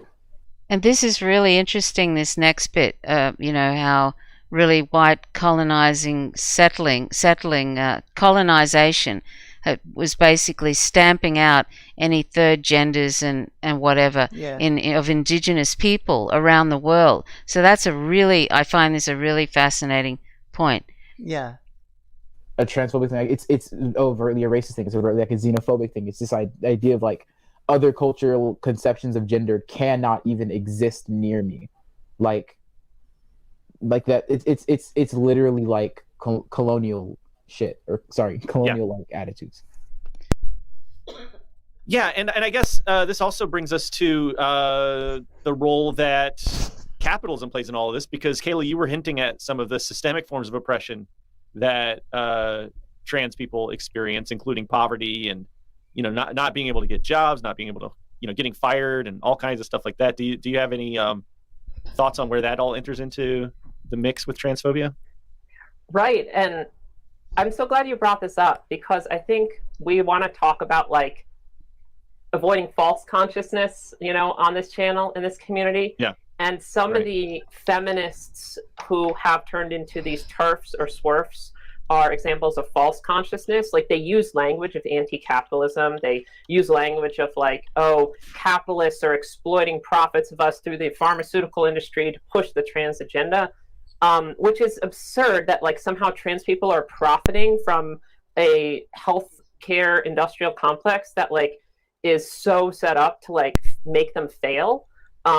Trans people have such a hard time accessing healthcare, and it is an issue that I talked with you a little bit about, that is also present in Vietnam. They're still fighting to get any kind of healthcare in place, even though it's voted into law. I think it's an international issue, definitely, that I think anti-capitalists, anyone aligned with communism, anarchism, whatever, needs to think about like healthcare, because trans people have very specific healthcare needs, and often those are, I think this is very aligned with disability justice principles as well, that like access to transgender affirming healthcare is expensive, right? Like, now there are more public plans that are covering some trans healthcare, but like I don't necessarily want to name dollar figures, but like tens of thousands of dollars out of pocket for affirming healthcare that could easily be provided free by the state, and increasingly has been. For affirming care surgeries that have been shown by every major medical organization in the United States, has stated that trans affirming care, this includes therapy, hormone replacement therapy, talk therapy, also known as psychotherapy, or, whatever, sit-down therapy, hormone replacement therapy, and then whatever gender affirming surgeries work for a trans person. These may include, I'm not going to go through an exhaustive list, but, chest surgeries for trans men to have a flat chest that appears more like a cisgender man's chest, and yes, like genital surgeries, which I'm not going to go into details on. But where this intersects kind of with capitalism is, first you have really expensive healthcare that doesn't need to be expensive. These surgeries have been around for at least 6 decades at this point. And then you have the fact that trans people just can't get jobs. And often they can't get jobs because they don't look like the gender that is hireable. And one of the reasons they don't look like the gender that they're supposed to look like sometimes is because they can't afford kind of the hormones or the surgeries where they can actually afford to look how they feel inside. And then for others, just simply looking non-binary feels natural to them, and that's not okay and accepted by society. But we live in, a society where if you are not someone who's seen as producing, not seen as someone who's valuable to market to, trans people don't have a lot of market share. We don't have a lot of disposable income. We're not a really great market for like capitalists to like put out a ton of trans products. They try, I mean, everyone laughed when like Converse shoes put out like $70 trans pride shoes. And like all of my trans friends were like, haha, I don't want to buy that, but I do. But holy shit, $70. That's not something any trans person can afford to buy, like $70 trans pride branded shoes. You know, we're not as easily marketed to, so we're also not as valuable under capitalism. I'm going to stop talking because I'm sure there's so many other great things all the anti-capitalists here can talk about with trans discrimination, but I just wanted to speak some of that into the air. No, for sure. I have another announcement, but before I get to that, really quick, just to piggyback on what you just said, is that one of the problems that's just everywhere is the pink washing and the ways in which capitalists try to kind of co-opt LGBTQ plus issues just to kind of like make more money. And this is actually harmful to LGBTQ plus movements for many, many reasons. But one of the reasons is that it actually like takes up all the oxygen in the room. I know Luna talks about, because Luna's active in the LGBT community here in Vietnam, and there's a ton of pink washing in Vietnam. And she talks about how, often the conversation is like co-opted completely because people will be talking about like some kind of ad campaign or something instead of like listening to actual LGBTQ plus activists about issues. But right. I know what you're talking about. Okay. So like having to like get permission from a doctor and that kind of stuff. Is that kind of what you're talking about? What used to be known as the real life test that came from the WPATH, which was the idea that you have to prove that you can live in the gender that you identify as. Did you want to say anything about that, Dee Dee? About the real life test? About the WPATH thing and how you got to prove that you're the gender that you say you're trans. That was like a real thing for a long time in order to get any kind of legal recognition. I mean, until these recent legal changes, basically you had to have had genital surgery in order to change your legal gender identity. Yeah. And having genital surgery usually required at least a year, often 2 years, of seeing two psychiatrists. Yeah. You had to have letters from two psychiatrists before a surgeon would consider you for that surgery. Yeah. If you could find a surgeon. It's like in Australia there was only 2 who were doing it. Yeah. I think currently there are no surgeons who do phalloplasty for trans men. Kaylee Whalen was saying there's some really, she has a list of good surgeons or good in Thailand. She knows Thailand, of. there's quite a few. Yeah. Thailand does more surgeries than anywhere in the world. Iran does the second most surgeries of anywhere in the world. And of course, trans people, there's a lot of trans people never ever have surgery. A lot of people can't afford it. I mean, but there are a lot that choose not to as well. Yes. Yeah. And I mean, in the 70s and 80s, the 60s. I mean, I remember I lived in San Francisco and lived in the Tenderloin for a little while in the 60s. And that is where that's where the Compton riot happened. And there were quite a few people who would probably be considered trans at this point who lived there and were doing sex work generally and that kind of stuff, or else working in bars as female impersonator is what they considered it at the time. Probably drag queens would be included in that. Gender illusionists are more the term they use today. But basically they were entertainers, showgirls. And the thing is, if you could pass as a woman, you might be able to get a straight job at that time. Yeah. But if anybody ever found out that you were trans, that would be it. And your only real option for survival was sex work or working as a showgirl. Yeah. And that was the time where Harry Benjamin was started to do. He came to San Francisco around 68 or thereabouts. Oh, is that going to be that really sad story? I don't think that sad story about that's somebody else.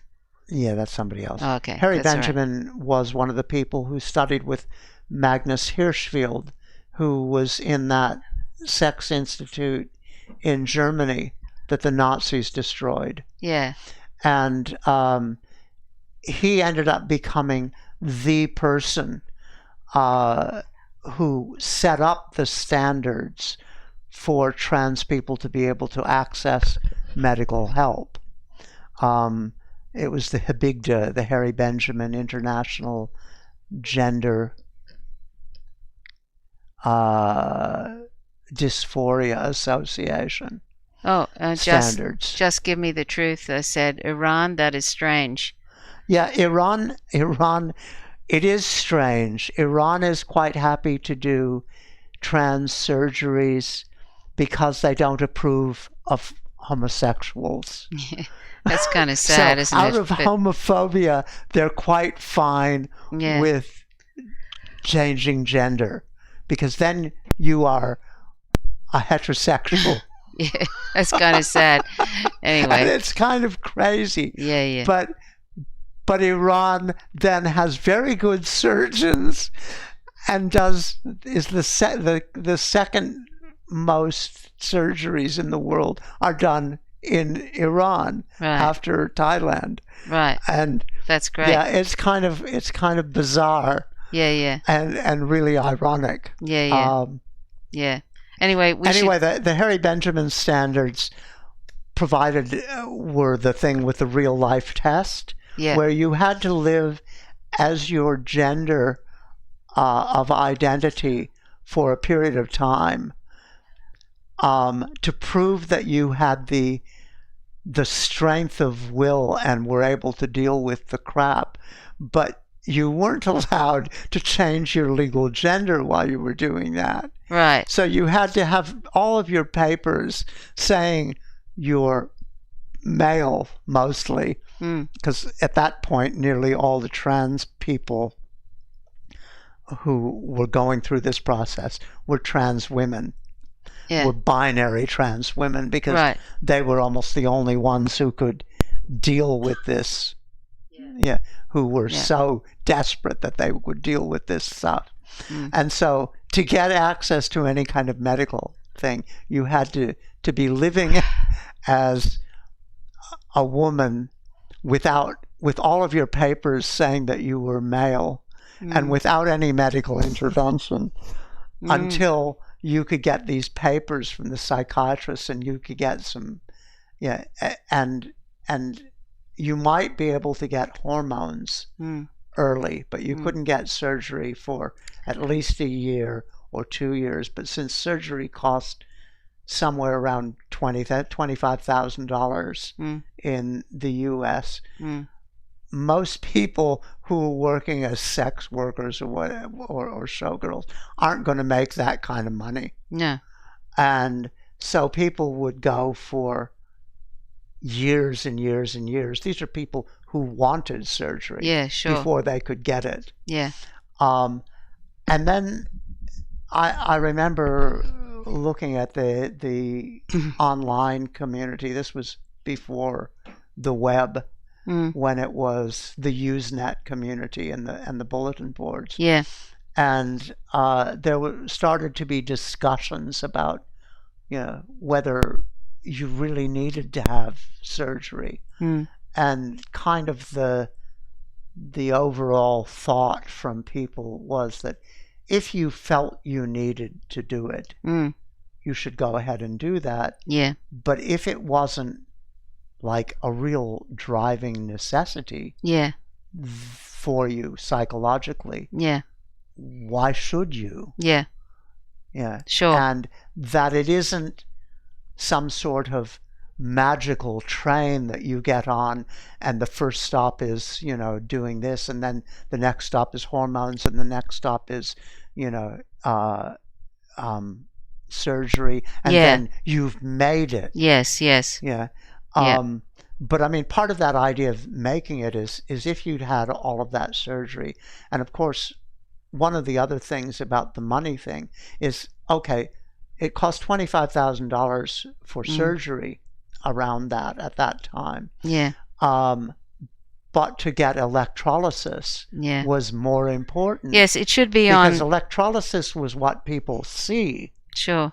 And most people don't see your genitals. No. And so it was more important to get electrolysis, and that might cost several $1,000s. Yeah. So, it's like... It's all part of what should be healthcare, free healthcare.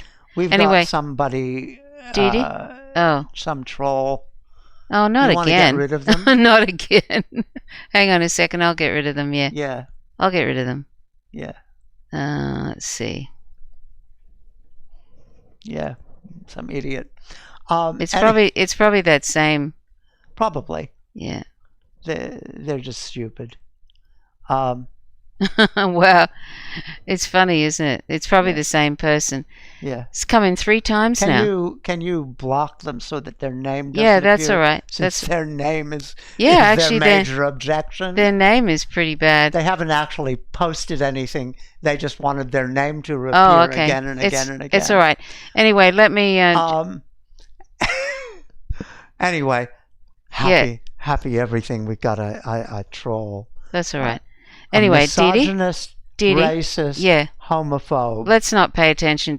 Don't feed the trolls. Let's just keep going. It's just interesting how all of those things get connected. Sure. Anyway, let's have a look at because we need to get through. Can we, Didi? Can we get 2 years of having to go through, or years and years of having to go through these things to get these letters. Yeah. And the hoops that people would have to jump through. It was insane. Yeah. Yeah. Anyway, we'll yes, exactly. Insane, really. The for like hoops. several months before you can get any care. Right, yeah, right. WPATH is like the conservative, but still marginally supportive standards for trans health. Right. I love this comment by Faye. It's true. It's like passive aggressive trans health. It's passive aggressive trans health. Yeah. I just love that he pissed off all the people trying to use it to make their own profit while not giving a fuck, like Nike. I just love that part of it. That's my main part. I love that. Right. The shoes. I'll have to Google those so I can see what they look like. I don't think I've seen those. So, that's kind of dope. You just took Nikes and reappropriated them. I'm just reading Niami Leeson. I'm going in for GRS this month, which is like big deal. So good luck. Congratulations. Well. Yeah, congratulations. That's great. I've actually seen we've had a few announcements like that on the show, and every time it happens, I'm like, hell yeah! It's so good to share that, like as a little community. Let us know how it goes. For real, yeah. Yeah, wish you all the best. If anyone ever wants to try to seek out trans-affirming healthcare in Thailand, I have lots of connections there with helping you find the right doctors, and I speak Thai and know the folks. So. Oh wow. I'm a resource. I'm learning new things about you like every time we talk, Kaylee. Yeah, I speak Thai and Vietnamese and Spanish, but don't put me on the spot with the Vietnamese because it's the rough. So there's a couple websites you can go on. One is called EqualDex, which is like a wiki, which is like a fan supported, like where they talk about trans rights around the world, and like which are the most trans supportive, and it's mostly focused on like laws and stuff. And then there's another one. I have a traveling while trans video on youtube.com/Kaylee Whalen. But I would say that some of the most affirming countries for trans people don't have the best laws, and some of the places with really good laws in place like have really shitty societal acceptance. Yeah, that's an odd contradiction. That anyways, so Thailand, right? Thailand has like a huge trans population that is extremely visible. I mean, there's a reason they host the world's biggest transgender beauty pageant, because trans people all over the world want to go to Thailand because they feel more comfortable there. They feel like they are not as likely to get violence, which is true. They feel like they can be themselves, go out in public. People aren't going to misgender you, generally true. But at the same time, and Kat is so much more of an expert on this than I am, like if you can't fight for getting your gender change certificate under Thai law. You can't, like for the longest time, Thai laws would not protect trans women who got raped because they were deemed legally men and only legally women could have protection from rape, which is totally patriarchal stupidness. But Thailand, no one there ever was a, I love the comment, anywhere that wasn't a British colony may be a good pet.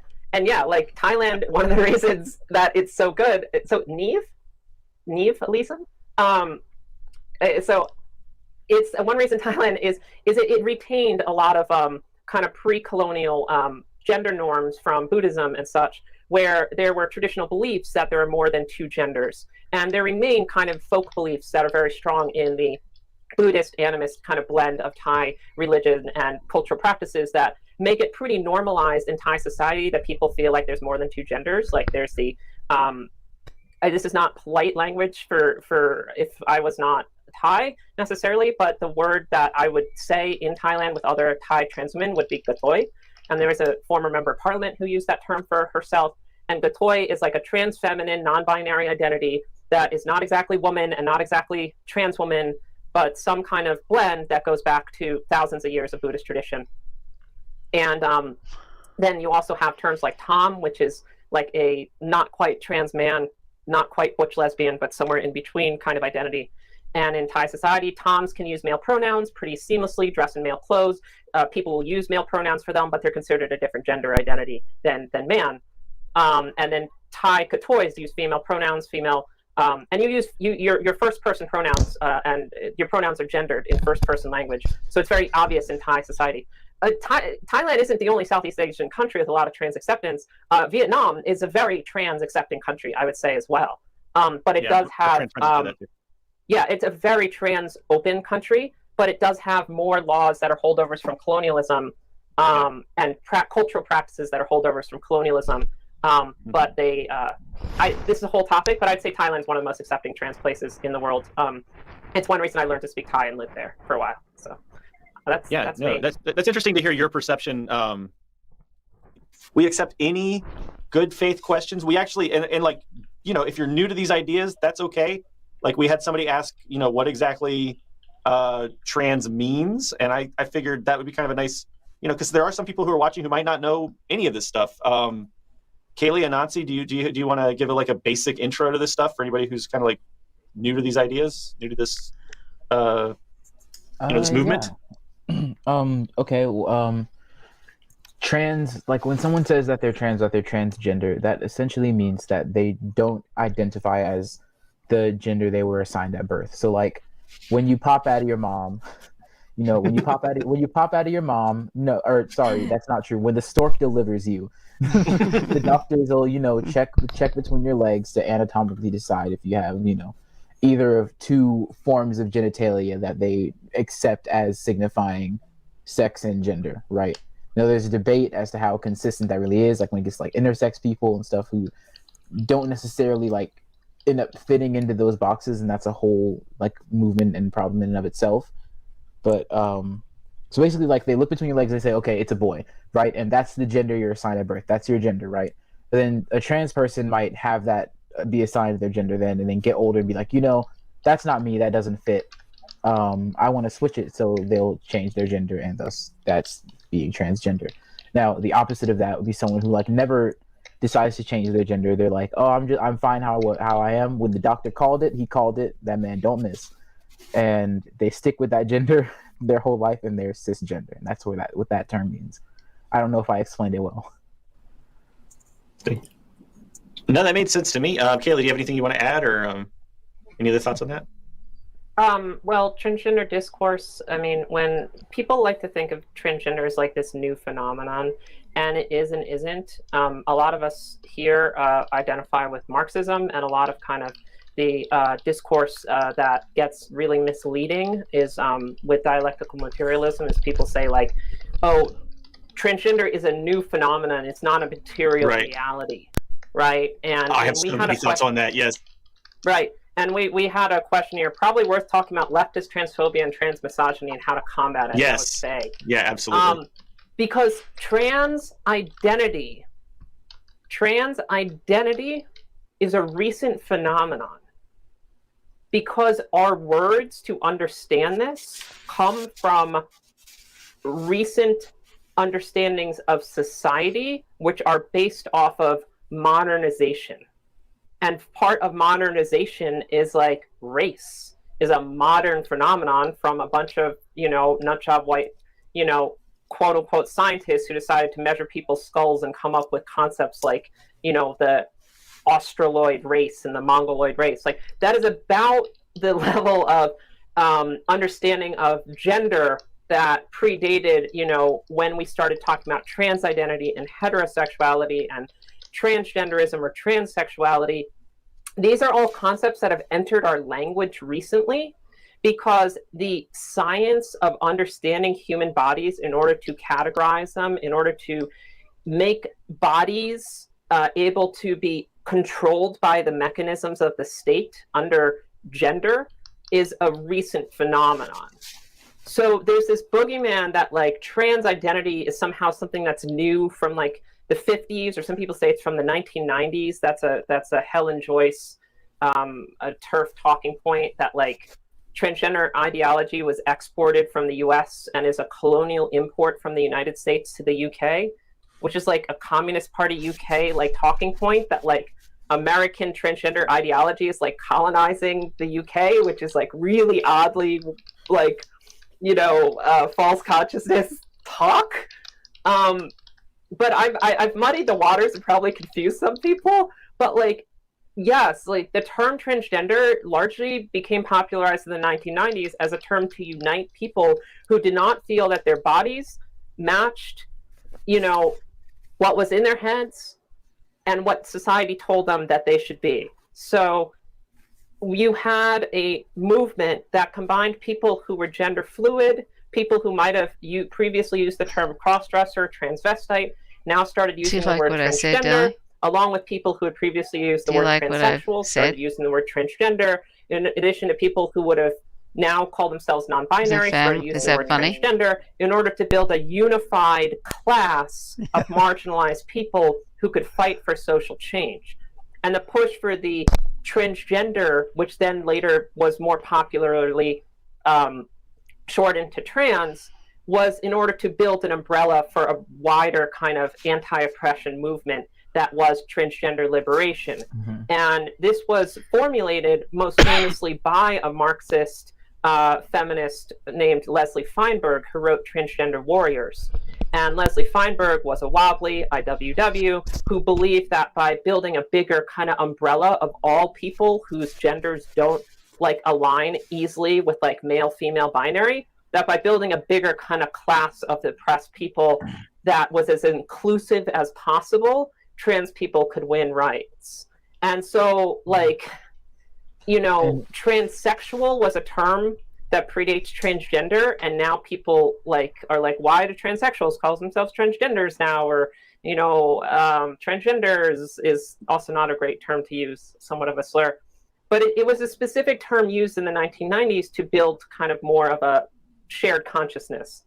And now it's saying like we're now a cultural export that is like harming other countries. And like my friend, Kat in Thailand can talk to this, but like you see like royalist right reactionary Thais say, oh, this transgender ideology is a cultural export and is ruining traditional Thai values. And so they like won't put in place any laws to like protect trans people. Meanwhile, like they've appreciated non-binary identities for thousands of years, just using different terminology. And then like in the UK, you have the Communist Party and you have some Marxists being like, oh, this is like against Marxism because transgender isn't a material reality. And let someone else talk to that. I go on these long rants because I read. I have a whole video on this, so yeah, I won't talk too much, but I'll. Oh, I just wanted to say it's quite interesting what she was just saying, because like in Pakistan, the Khwaja Sira are a traditional third gender group, kind of like the Hijra in India. And there's a certain amount of friction between them and their traditional role and people who identify as transgender in a more modern sense. And it's kind of sad that there's any kind of conflict, but it's the Khwaja Sira want to keep some of their traditional roles where they were seen as integrated as being a bit sacred in certain areas, although they were also discriminated against pretty heavily. But yeah, it's always interesting when you see that kind of thing going on. Yeah. Yes. Yeah. I that's all I wanted to say. Yeah. But that link to my happens video in a for few anyone. places in the third world or the global south, however you want to call it. Yeah. The places that the ex-colonial countries. Yes. Yeah. Now I think we're coming to the end here now, I think. Okay. So watch it. But yeah, just the whole Luna and I have been trying so hard to like teach people what dialectical materialism is and is not, and the whole idea that like, so there is especially, I don't remember the name of it, and I don't even want to signal boost them, but in the UK there's a quote unquote communist party who very famously came forward and made all these statements about how the quote unquote trans movement is like not dialectical materialist because you don't remember this? Oh my god, it was such a thing. But they were saying that basically like because we're denying the material reality of like people's genitals, basically. Yeah. And so it's like what they're not understanding is that gender is not it's a social defined. construct. Yeah, it's a social construct. Mm-hmm.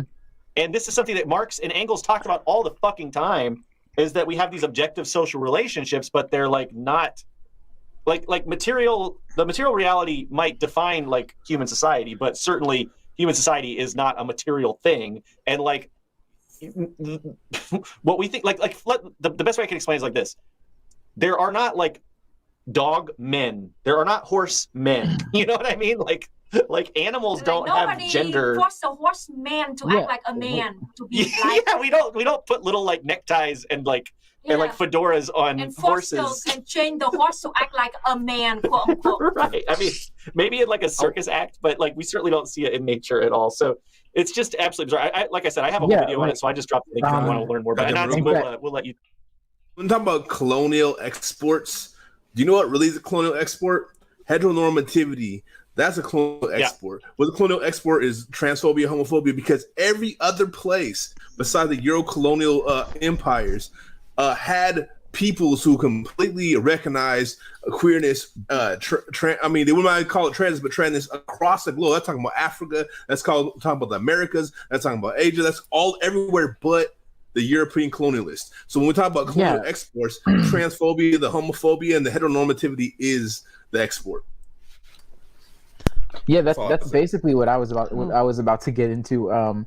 We're like, and that's not even. Is my mic on? First, I better make sure. Dee just turning her mic on. She's got a lot of cords. I got a lot of cords. Yeah, I think that's on. I was going to say that even in Europe, pre-Christian, you had groups like the Galais, who were sacred to the goddess Cybele, I think, who were trans people, basically, and they were generally people who were assigned male at birth who were castrated, like the Hijra in India, and so then dressed as women and that kind of thing. Yeah. And that was something in the Roman Empire, but Christianity is the thing that really, got rid of, I think, third gender in Europe, and then was exported all over the world, along with the empires. But that it wasn't a thing that somehow Europe didn't have third gender people. They did. Yeah. But they were wiped out in Europe first. Oh. Wow. Yeah. But even before we were using language like transgender or using language like transsexual to describe our experience, like before terms existed before then, but they were like destroyed by colonialism. Like that's why we don't have a lot of those terms anymore, because they were a product of cultures that were erased by white supremacy and by colonialism. Like for example, like the term two-spirit that a lot of indigenous people use, they've been using a lot more recently. It was a term that became so scarce because it was like a lot of those cultures were destroyed by colonialism. The same thing happened in Africa, where there were a lot of social norms where like women were having relationships and marrying other women in different like African cultures and stuff like that, where people didn't have like, the same conception of gender that we do now. Like that was like something like that would get applied to you later on once you started to get a personality, and then people would start trying to figure that out for you or help you figure that out. But all of these different processes of understanding gender and like all these different socio-cultural differences, like they were all destroyed and made uniform to suit like a capitalist colonialist nation state. And with what you were talking about a second ago, EJ, I'm sorry I'm ranting a lot, but what you were talking about a second ago about how like people get really really like into dialectical materialism, and then like there's this thing that Paulo Freire says in Pedagogy of the Oppressed, where he's saying like, yeah, like there's an objective world, but you're still interpreting it inherently, like by observing it, by being like everything you do, you're interpreting it. You don't have an objective view of the world. You have a subjective one based on your own experiences and like your own preconceived notions and all of these different things. Like you're subjective inherently. Like that's what it means to be alive. Exactly. Yeah. Yeah, and gender has an ideological component to it. So like, I mean, you could even say that this idea that gender is like defined, like that the social construct of gender is somehow defined by like human genitals is like false consciousness, because there's nothing, you can't touch gender. You can't like, there's like, it's just absolutely bizarre. Like that race is social construct. Right, exactly. There are a lot of parallels to race, right? Because whiteness is false consciousness, for sure. And so, yeah, I just encourage people to like dig. Like if you have such a surface level understanding of dialectical materialism that you think that it means like your genitals somehow define gender, like that's just you're completely misreading the whole and also my philosophical simplest system. like way of like to talk to other people who are like transphobic, like what people want to be or want to be, it's none of your business. Right. So like stick to your own fucking business and just leave them alone. Jesus, you bricks. That's the strangest thing to me. I think it's like Anansi was saying, NBP, we're talking about how there's this colonial mindset that wants to like erase these like non-cis normative gender establishments and that shit. It's like it's the white colonial drive to control and to dominate. It's literally the Karen. Like I've had this happen to me before, where like I've been in like when I've lived in white neighborhoods, and I would be walking around and these white women would come up to me and be like, you need to leave, like you can't be here. And I'm like, bitch, I live here. What do you mean I can't be here? But it's this thing of like, I don't fit into the aesthetic of like what they feel their environment should be. Like I don't fit into their white image of the world. And it's the same thing with gender, like being non-binary too, where like I walk around and people look at me and they can't tell what my gender is, and they get this weird look on their face, like they almost get freaked out because it's like this binary that they're trying to place me in is so existential that the fact that I don't fit into it like immediately just irks them. And that's part of the reason why like violence against trans people happens so much, because it's this intense reaction to a deeply existential experience, because gender is a deeply existential thing to consider and to have unraveled so suddenly in front of you. We humans are a deeply neurotic species in so many ways, as well as being extremely violent and having to dominate and oppress our own species as well as all other species on the planet. Yeah. And that's why we need to be vegan. And it's just sort of like, I mean, just listen to like this obsession with things have to be appearances have to be a certain way, people have to behave and look a certain way in two like in a binary way. Yeah. And if they don't, we're going to kill you. Yeah. Yeah. I mean, how insane is that? Yeah. We have to get rid of you. You're destroying the purity of our perfect binary system. Yeah. It's like, wow, how neurotic is that? Yeah. That you want to stamp them out, you want to make their life as miserable as possible, you want them to suffer, and you want them to fucking die. Yep. And you want to kill them. I mean, how neurotic is that over something so, like, it's so ridiculous. Yeah. Anyway. Well, it is. It's absolutely ridiculous because, any of the things that we think of as gendered traits, like aggression or assertiveness or compassion or empathy or whatever, they're only human traits. We all have elements of all of those things, hopefully, Yeah. And it's insane to have this division where one lot of those traits are on one side, and you can't have that if you belong to that side. Yeah. And the other belongs to the other side, and it's just stupid. Yeah. Yeah, it is. And so destructive. Ricky Wilchins, who a lot of people criticize, but one of the things that she has done, which is really excellent, is really pull together a lot of the research that shows that children, particularly in the US, who adopt those more rigid gender roles have so many negative social outcomes compared to other people. Yeah. Like they have the people who have more of that rigid gender role tend to have more teen pregnancies, more drug use, more alcoholism, lower socioeconomic outcomes, lower education, all that kind of stuff. More domestic violence? More domestic violence. Yeah. Like all of that sort of stuff goes with those gender roles. Yeah. Rigid gender roles. I mean, the prevalence of domestic violence, how much domestic violence there is in the world, what does that say about attitudes towards women, Didi? Yeah. That there is so much domestic violence. Do you know what I mean? Yeah.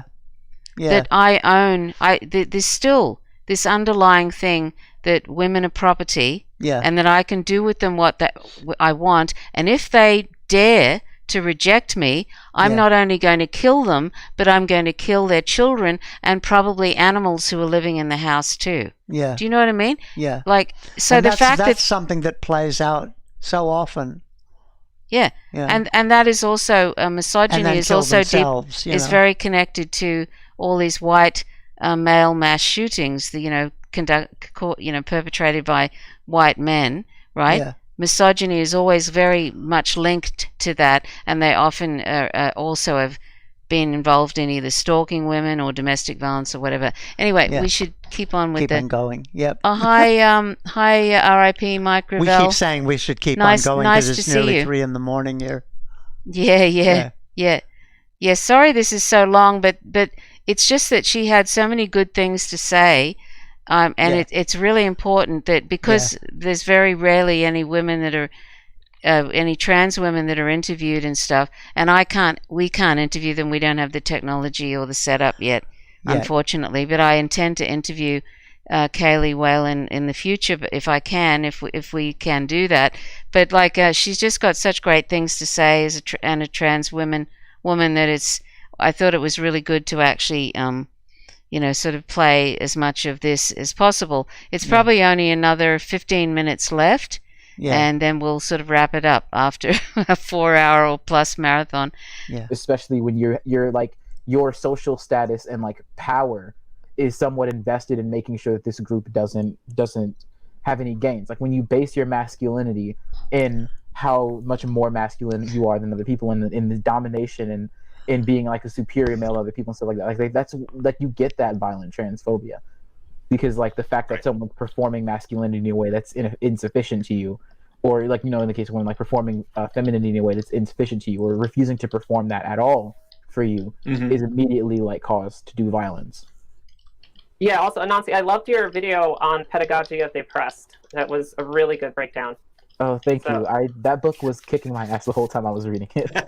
Yeah, it's a great background, and it's totally relevant to what we're talking right now about, colonialism and how like the colonized aspires to, take on the language and the gender systems of the colonizer. And that is how so many countries around the world adopted these heteronormative, patriarchal gender systems, is they were colonized, and then the way to gain status and power in that country, in that place as a colonized people, was to accept that colonizer's system of gender, which included erasing third gender or non-binary genders around the world. And that's a really important point and a really kind of fascinating point that white colonizers have been trying to stamp out any third gender or more than 3, and trying to just keep the binary. I mean, what's with that? That's just, and that's just another scourge of we white people. Cultural imperialism. Yeah, it's awful. I'm gonna mess it up, but Hijra from India, Gatboy from Thailand, Two Spirit from the native peoples of Turtle Island, or the Americas, as well as help me out with this one, Takatapui. Did I sort of get that one right? That sounds right. Like New Zealanders, third gender systems. So you have all these third gender systems from around the world, and there's been a lot. The transgender studies readers by Susan Stryker have a lot of essays on this, as well as Leslie Feinberg's book, The Transgender Warriors, is that you had third gender or non-binary genders around the world, but as the world became colonized, largely by white, patriarchal, European colonizers, including the Spanish and the French and the English, they imposed those gender systems. That's why in Singapore, same-sex relations is still just outright banned. But that's also why there's so much rampant homophobia in Latin America, where I am now. There's so much rampant misogyny, and what's referred to as machismo here it's really imported from Spanish colonial norms. I asked to put up on screen Ancom Gamer Girls. The gender systems of my ancestors from the Southwest were destroyed by the Catholic Church and the Spanish. And I'm in Guatemala, and there's still huge indigenous visibility here. I just walked down the street. There's many different Mayan tribes with their own unique dress and traditions here in Panajachel. But unfortunately, the Spanish colonialists destroyed a lot of any evidence we might have of kind of third gender or LGBT genders here. And the trans women who I've interviewed for my channel in Guatemala, they have nowhere to go. They can't get jobs. They can't get health care. They can't get vaccines. They are putting together mutual aid projects to raise money to get vaccinated. And I've been donating and trying to help them get people vaccinated in Guatemala. Isn't that just so fucking sad? Yeah. That she has to be helping raise money so that they can get vaccinated. Yeah. I mean, really and truly. That's really crazy. Yeah. Yeah. Because if you're trans and you don't have the right ID documents, they're going to not even let you get vaccinated. Yeah. So trans people have had our histories ripped away from us by colonialism. And then people will turn around and say that people of color are transphobic.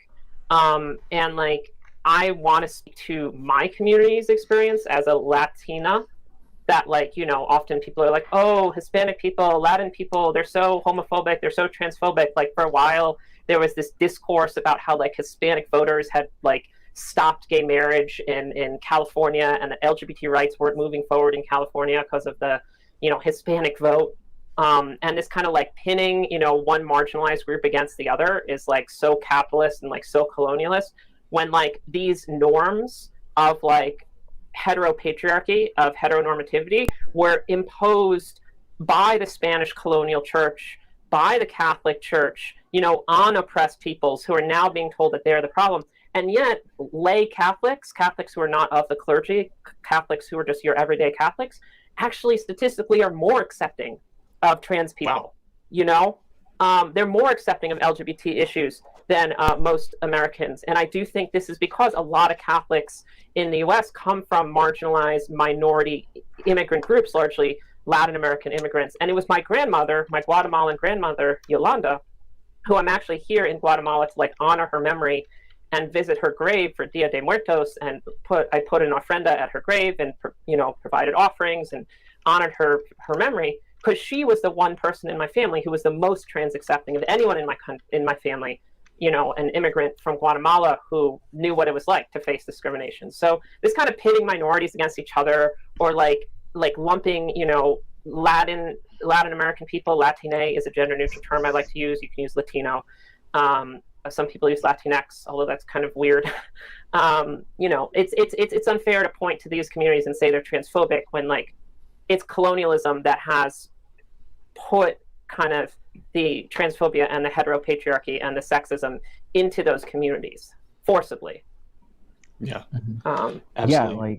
There's this assumption that people have a lot of the times, like when they're talking about trans issues or they're talking about racial issues, is that like these groups are separate. Like this is part of the discussion about like Dave Chappelle's whole like new skit or whatever the word is. I can't think of it right now, but where he's like pitting these communities against each other as if like Black trans people don't exist. Like he never like brings that even into the conversation. That happens a lot, and like and that's what you were saying, Dee Dee. Hey. Yeah. He's done a whole video on that. Anyway, or they have that on Anansi's library. Yeah, where they've done that video. Like when people say that like people of color are transphobic, it's frustrating because like the only reason that like transphobia is such a rampant issue within our communities is because of the way that like white supremacist conceptions of gender have been imposed on us, and that's what's really frustrating. Yeah, and I get to the for sure. Homophobia, transphobia, and all that comes from the fact that most people, I don't think, are actually cis straight people, but they don't want to come to terms with that, and so instead they like jump on the bandwagon because the culture tells you that, oh, this is how you be normal. And I feel like there's a lot of that just by what I've seen in life in general. Is there's a whole bunch of that, so I wanted to throw that out there as well. But I could be completely wrong, but it just seems like that to me. So yeah, I can say from my... sorry. Go ahead. No, go ahead. Yeah, I mean, there definitely needs to be like some conversation within like the Black community about transphobia. It does get really bad in a lot of ways. Like it's one of those things where it's just like intracommunal violence of that kind is normal, but like the violence that is inflicted upon Black trans women by Black men is very much a serious issue, and it's part of the issue of Black femicide as a whole, and that's a broader issue of like misogyny and like toxic masculinity and like patriarchy and stuff like that. Like those dynamics still exist and have to be unpacked within our communities. It's just like it's not necessarily something for like someone who's not within the community to like comment on, because it's not like it sometimes feels like if someone you barely knew came up to you and started talking to you about your family issues. Like that's not like your business, and it comes off weird when you're the one bringing it up. Like when it comes out of your mouth, it comes off weird, you know? I don't know. I'm not explaining that well. I'm sorry. Well, I think EJ want to speak, but like I think for me, I've talked on like my YouTube channel about like Latino machismo, you know, and again, I think that's like another thing, like something. I didn't grow up with a huge Latin American community around me, but I grew up with these stereotypes of like, if you're Latin, you're supposed to be aggressive, tough, spicy, you know, and like Latin guys are supposed to be like hyper aggressive, hyper masculine, you know. It's very also similar to that, yeah. You know, and like I'm in Guatemala, you know, and like I love finding my people here and like breaking out of those stereotypes and stuff, but I don't want like people saying, oh, you know, the reason that trans rights isn't moving forward is because like there's, you know, toxic masculinity in Latino communities. I'm like, yeah, well, that's our issue, you know, but like that's not the real issue. I mean, yeah, exactly. If you want to look at the systems of power, the people who have power, and I want to always return to like, where are the systems of power and who holds that power, those resources, that money, the capitalist, you know, class. We're not talking about, you know, Latino guys who might harass me on the street, you know, or my friend Leo Manara's on the street, who's much more visibly, you know, indigenous. You know, like that's a whole separate conversation to have.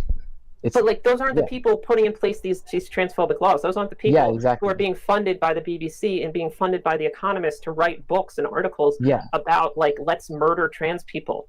Yeah, you know? they're not creating the systemic violence. They're symptoms of it.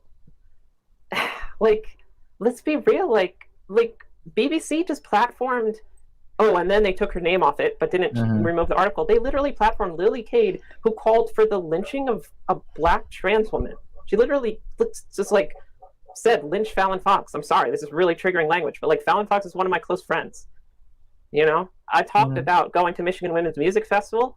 I was at MishFest with Fallon Fox. We were lesbian, feminist, trans women trying to change TERF minds by engaging in peaceful dialogue on their home ground, home turf, the turf, home turf. We were on the turf, home turf, trying to change their minds through peaceful dialogue.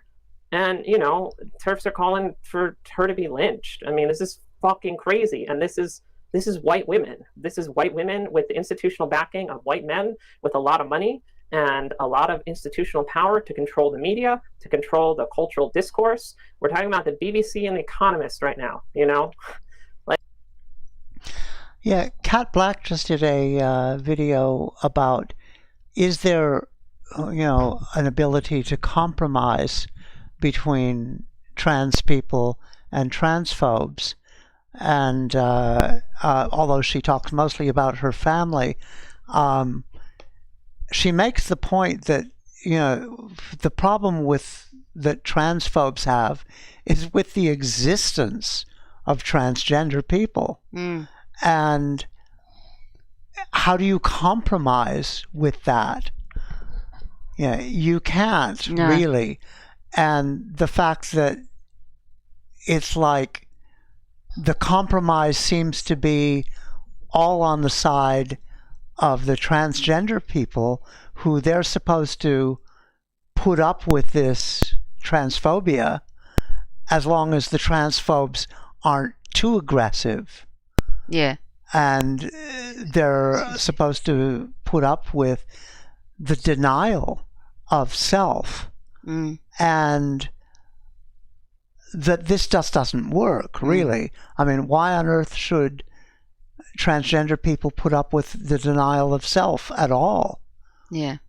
Because equality feels like oppression to the dominant paradigm. Yeah. That's why. Yeah. Andre Lord, yeah. Well, I mean, basically, there's nothing. It's only going to be painful for any transgender people. There really isn't a lot of space, middle ground between somebody who is trans and somebody who hates you because you are trans. Yeah. Yeah. Yeah. Where do you find a compromise? Yeah. Yeah. Yeah. Like, this is where the power and the money is. The Heritage Foundation, I just want to return to this because I know we have to wrap up, but like the enemies here that are trying to divide and conquer us are people like the Heritage Foundation, the Alliance Defending Freedom, like Helen Joyce at The Economist, like these people with the power and the resources to destroy us. Jennifer Billick, Proud Boys. These are the enemies,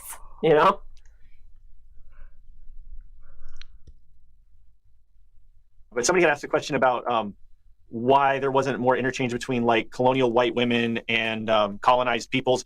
And I just want to shout out Luna's collective, Non Law Collective, which is a collective of Vietnamese communists that she's a part of, just put out an article, their first article. Yeah, please check it out. We talk about the queer Yeah, I'll share the link now. But Non Law Collective, yeah. But basically, in that article, if you scroll all the way down to, it's the only article on the site right now. If you scroll all the way down to the section where they're talking about sex workers, it goes into the history of sexual colonization in Vietnam, which is, from what I know, I'm not an expert on this, but from what I know, pretty indicative of colonialism around the world. And basically, colonialism was a very like male-dominated, masculine activity, and it's like there was a pattern that was always replicated in most colonized places, where like the men would go first, they would like heavily sexualize and sexually exploit the women, and sexual exploitation became part of the colonial administration of these colonies. So like the women, when they were finally basically essentially imported, it would be like years after the colonial like outposts were well established, and then they would be kind of like cordoned off from the colonized people. And it was all very like what I want to communicate is that it was very methodological, it was very systematic, it was very predetermined, it was a conscious activity. And it's not like it's often depicted in films where it's like this wild frontier where people had all this freedom and stuff. It was like heavily regulated, and that article talks about how it was regulated in Vietnam. But I just wanted to throw that out there.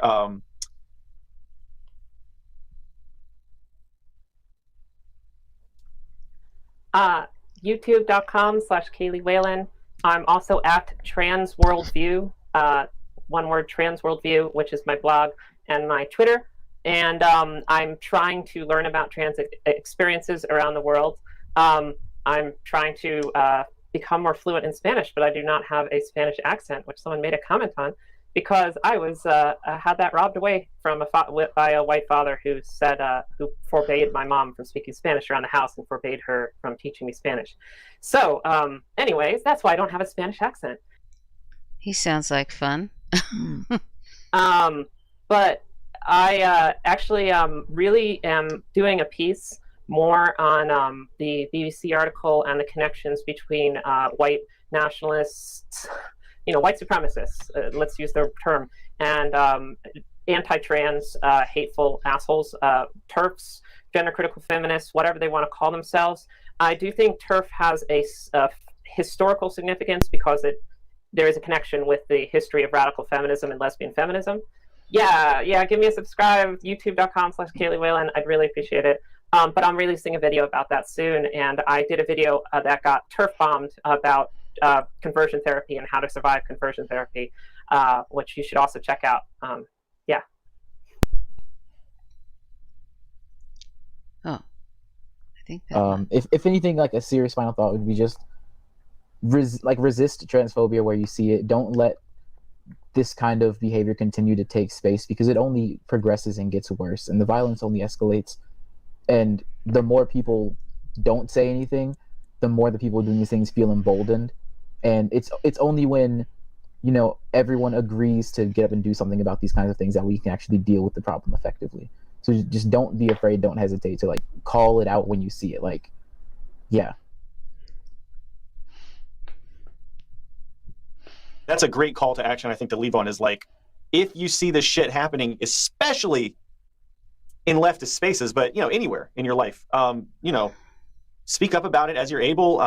Don't tolerate this stuff. I mean, you cannot tolerate the intolerance. You can't. You have to speak up. You do. Exactly. Yeah, and I really encourage you, and this is one of my my urge. I urge you to be upfront about it. As much as you're able to. Yeah. As much as you're able to call them out and try to point out the bigotry. And I mean, we've shown time and time again that if you accept bigotry, this is all very well documented through psychological and sociological research. When bigotry is tolerated, it escalates, and it will escalate to violence and even genocide. So please take this seriously. Thank you so much for saying that. And that's the thing. That's the thing too about the U.S. They always go on about, you've got to give the Nazis and all of this. You've got to give them, freedom of speech to go and do their hate speech and all this sort of stuff. But it is true, the more people accept bigotry, the more the eventual outcome. It's normalized, and eventually it leads to violence. So I mean, as much as there's this. It's good that you don't push people underground. Yeah. There's also a normalization that's happening online, particularly with grifters, that are pushing right-wing talking points and mixing it up with left-wing talking points. They're actually normalizing that hatred and also alienation, exclusivity and stuff. I also wanted to say, this notion of free speech is something that gets reified and turned into a thing, as if there's just some thing called free speech, without really considering what it means. And shouldn't be the basis for society, that kind of reified notion. What we need is something like values at the heart of a society, and some sort of teleological society that says diversity is a value because we are diverse, and if we don't value that, then we start excluding one another. And if we want a society where you can be yourself, however you are, then we need to support diversity. Yeah. And if you have that as a value, then movements which are denying diversity which are punishing diversity, which are promoting hatred and division, are against that. And you can't claim that they should be supported in the interest of diversity. Yeah, because capitalism they are is against destructive of capitalism diversity. is against diversity, isn't it? Really, even though it pretends ultimately. to be. Yeah, and Ultimately, it's against diversity even capitalism claims to be for diversity, but it's ultimately opposed to diversity because it is a competition, and every a competition, someone wins, and everyone else loses. Yeah, it's superficial, and it doesn't care about even diversity of species, other species on the planet, right? Yeah. Didi? Yeah. Anyway, we're almost finished here, so. Enunciate. Oh, so that's it. So anyway, that's really all there is to that, and I hope that you found it interesting. We thought it was interesting, so that's why we shared it, and there really wasn't a need to make that much commentary on it because I think they were doing a great job. They were doing a great job, yeah. So I hope that... we just like yapping. So, but I didn't want to just play it without saying something about it. So anyway, I've left a link to those EJ's channel, Non-Compete, so you can find that in the chat earlier on. And Luna Oy is his partner, and she has a great channel too. So, and those other people that are in that video, Kaylee Whalens, she has mentioned her YouTube channel, so I would invite people to please join her channel. Anansi also, his channel, I don't have the links to that, but you can probably work it out. Library is the but you can probably work that out from channel. what she says and what they said, Anansi says. So anyway, thanks so much for joining us. It was really nice hanging out with you. It's been a while since I've put out a video. We've been very busy here with building and all this kind of stuff, being summer, trying to get things done before it gets the autumn, before autumn and the winter, and so it's kind of been I've been focused on that, and so anyway, but it's we finally got round to this, which we've been meaning to do for at least a couple of weeks, and so that's why it ended up being a marathon, because there was a few topics, and there actually is another topic that I was also going to add into this, which was about nuclear war, but I think it's 4 hours long now, so that's a real anti-transphobic extravaganza. Yeah. And transphobia is a very important issue that needs to be addressed. So that's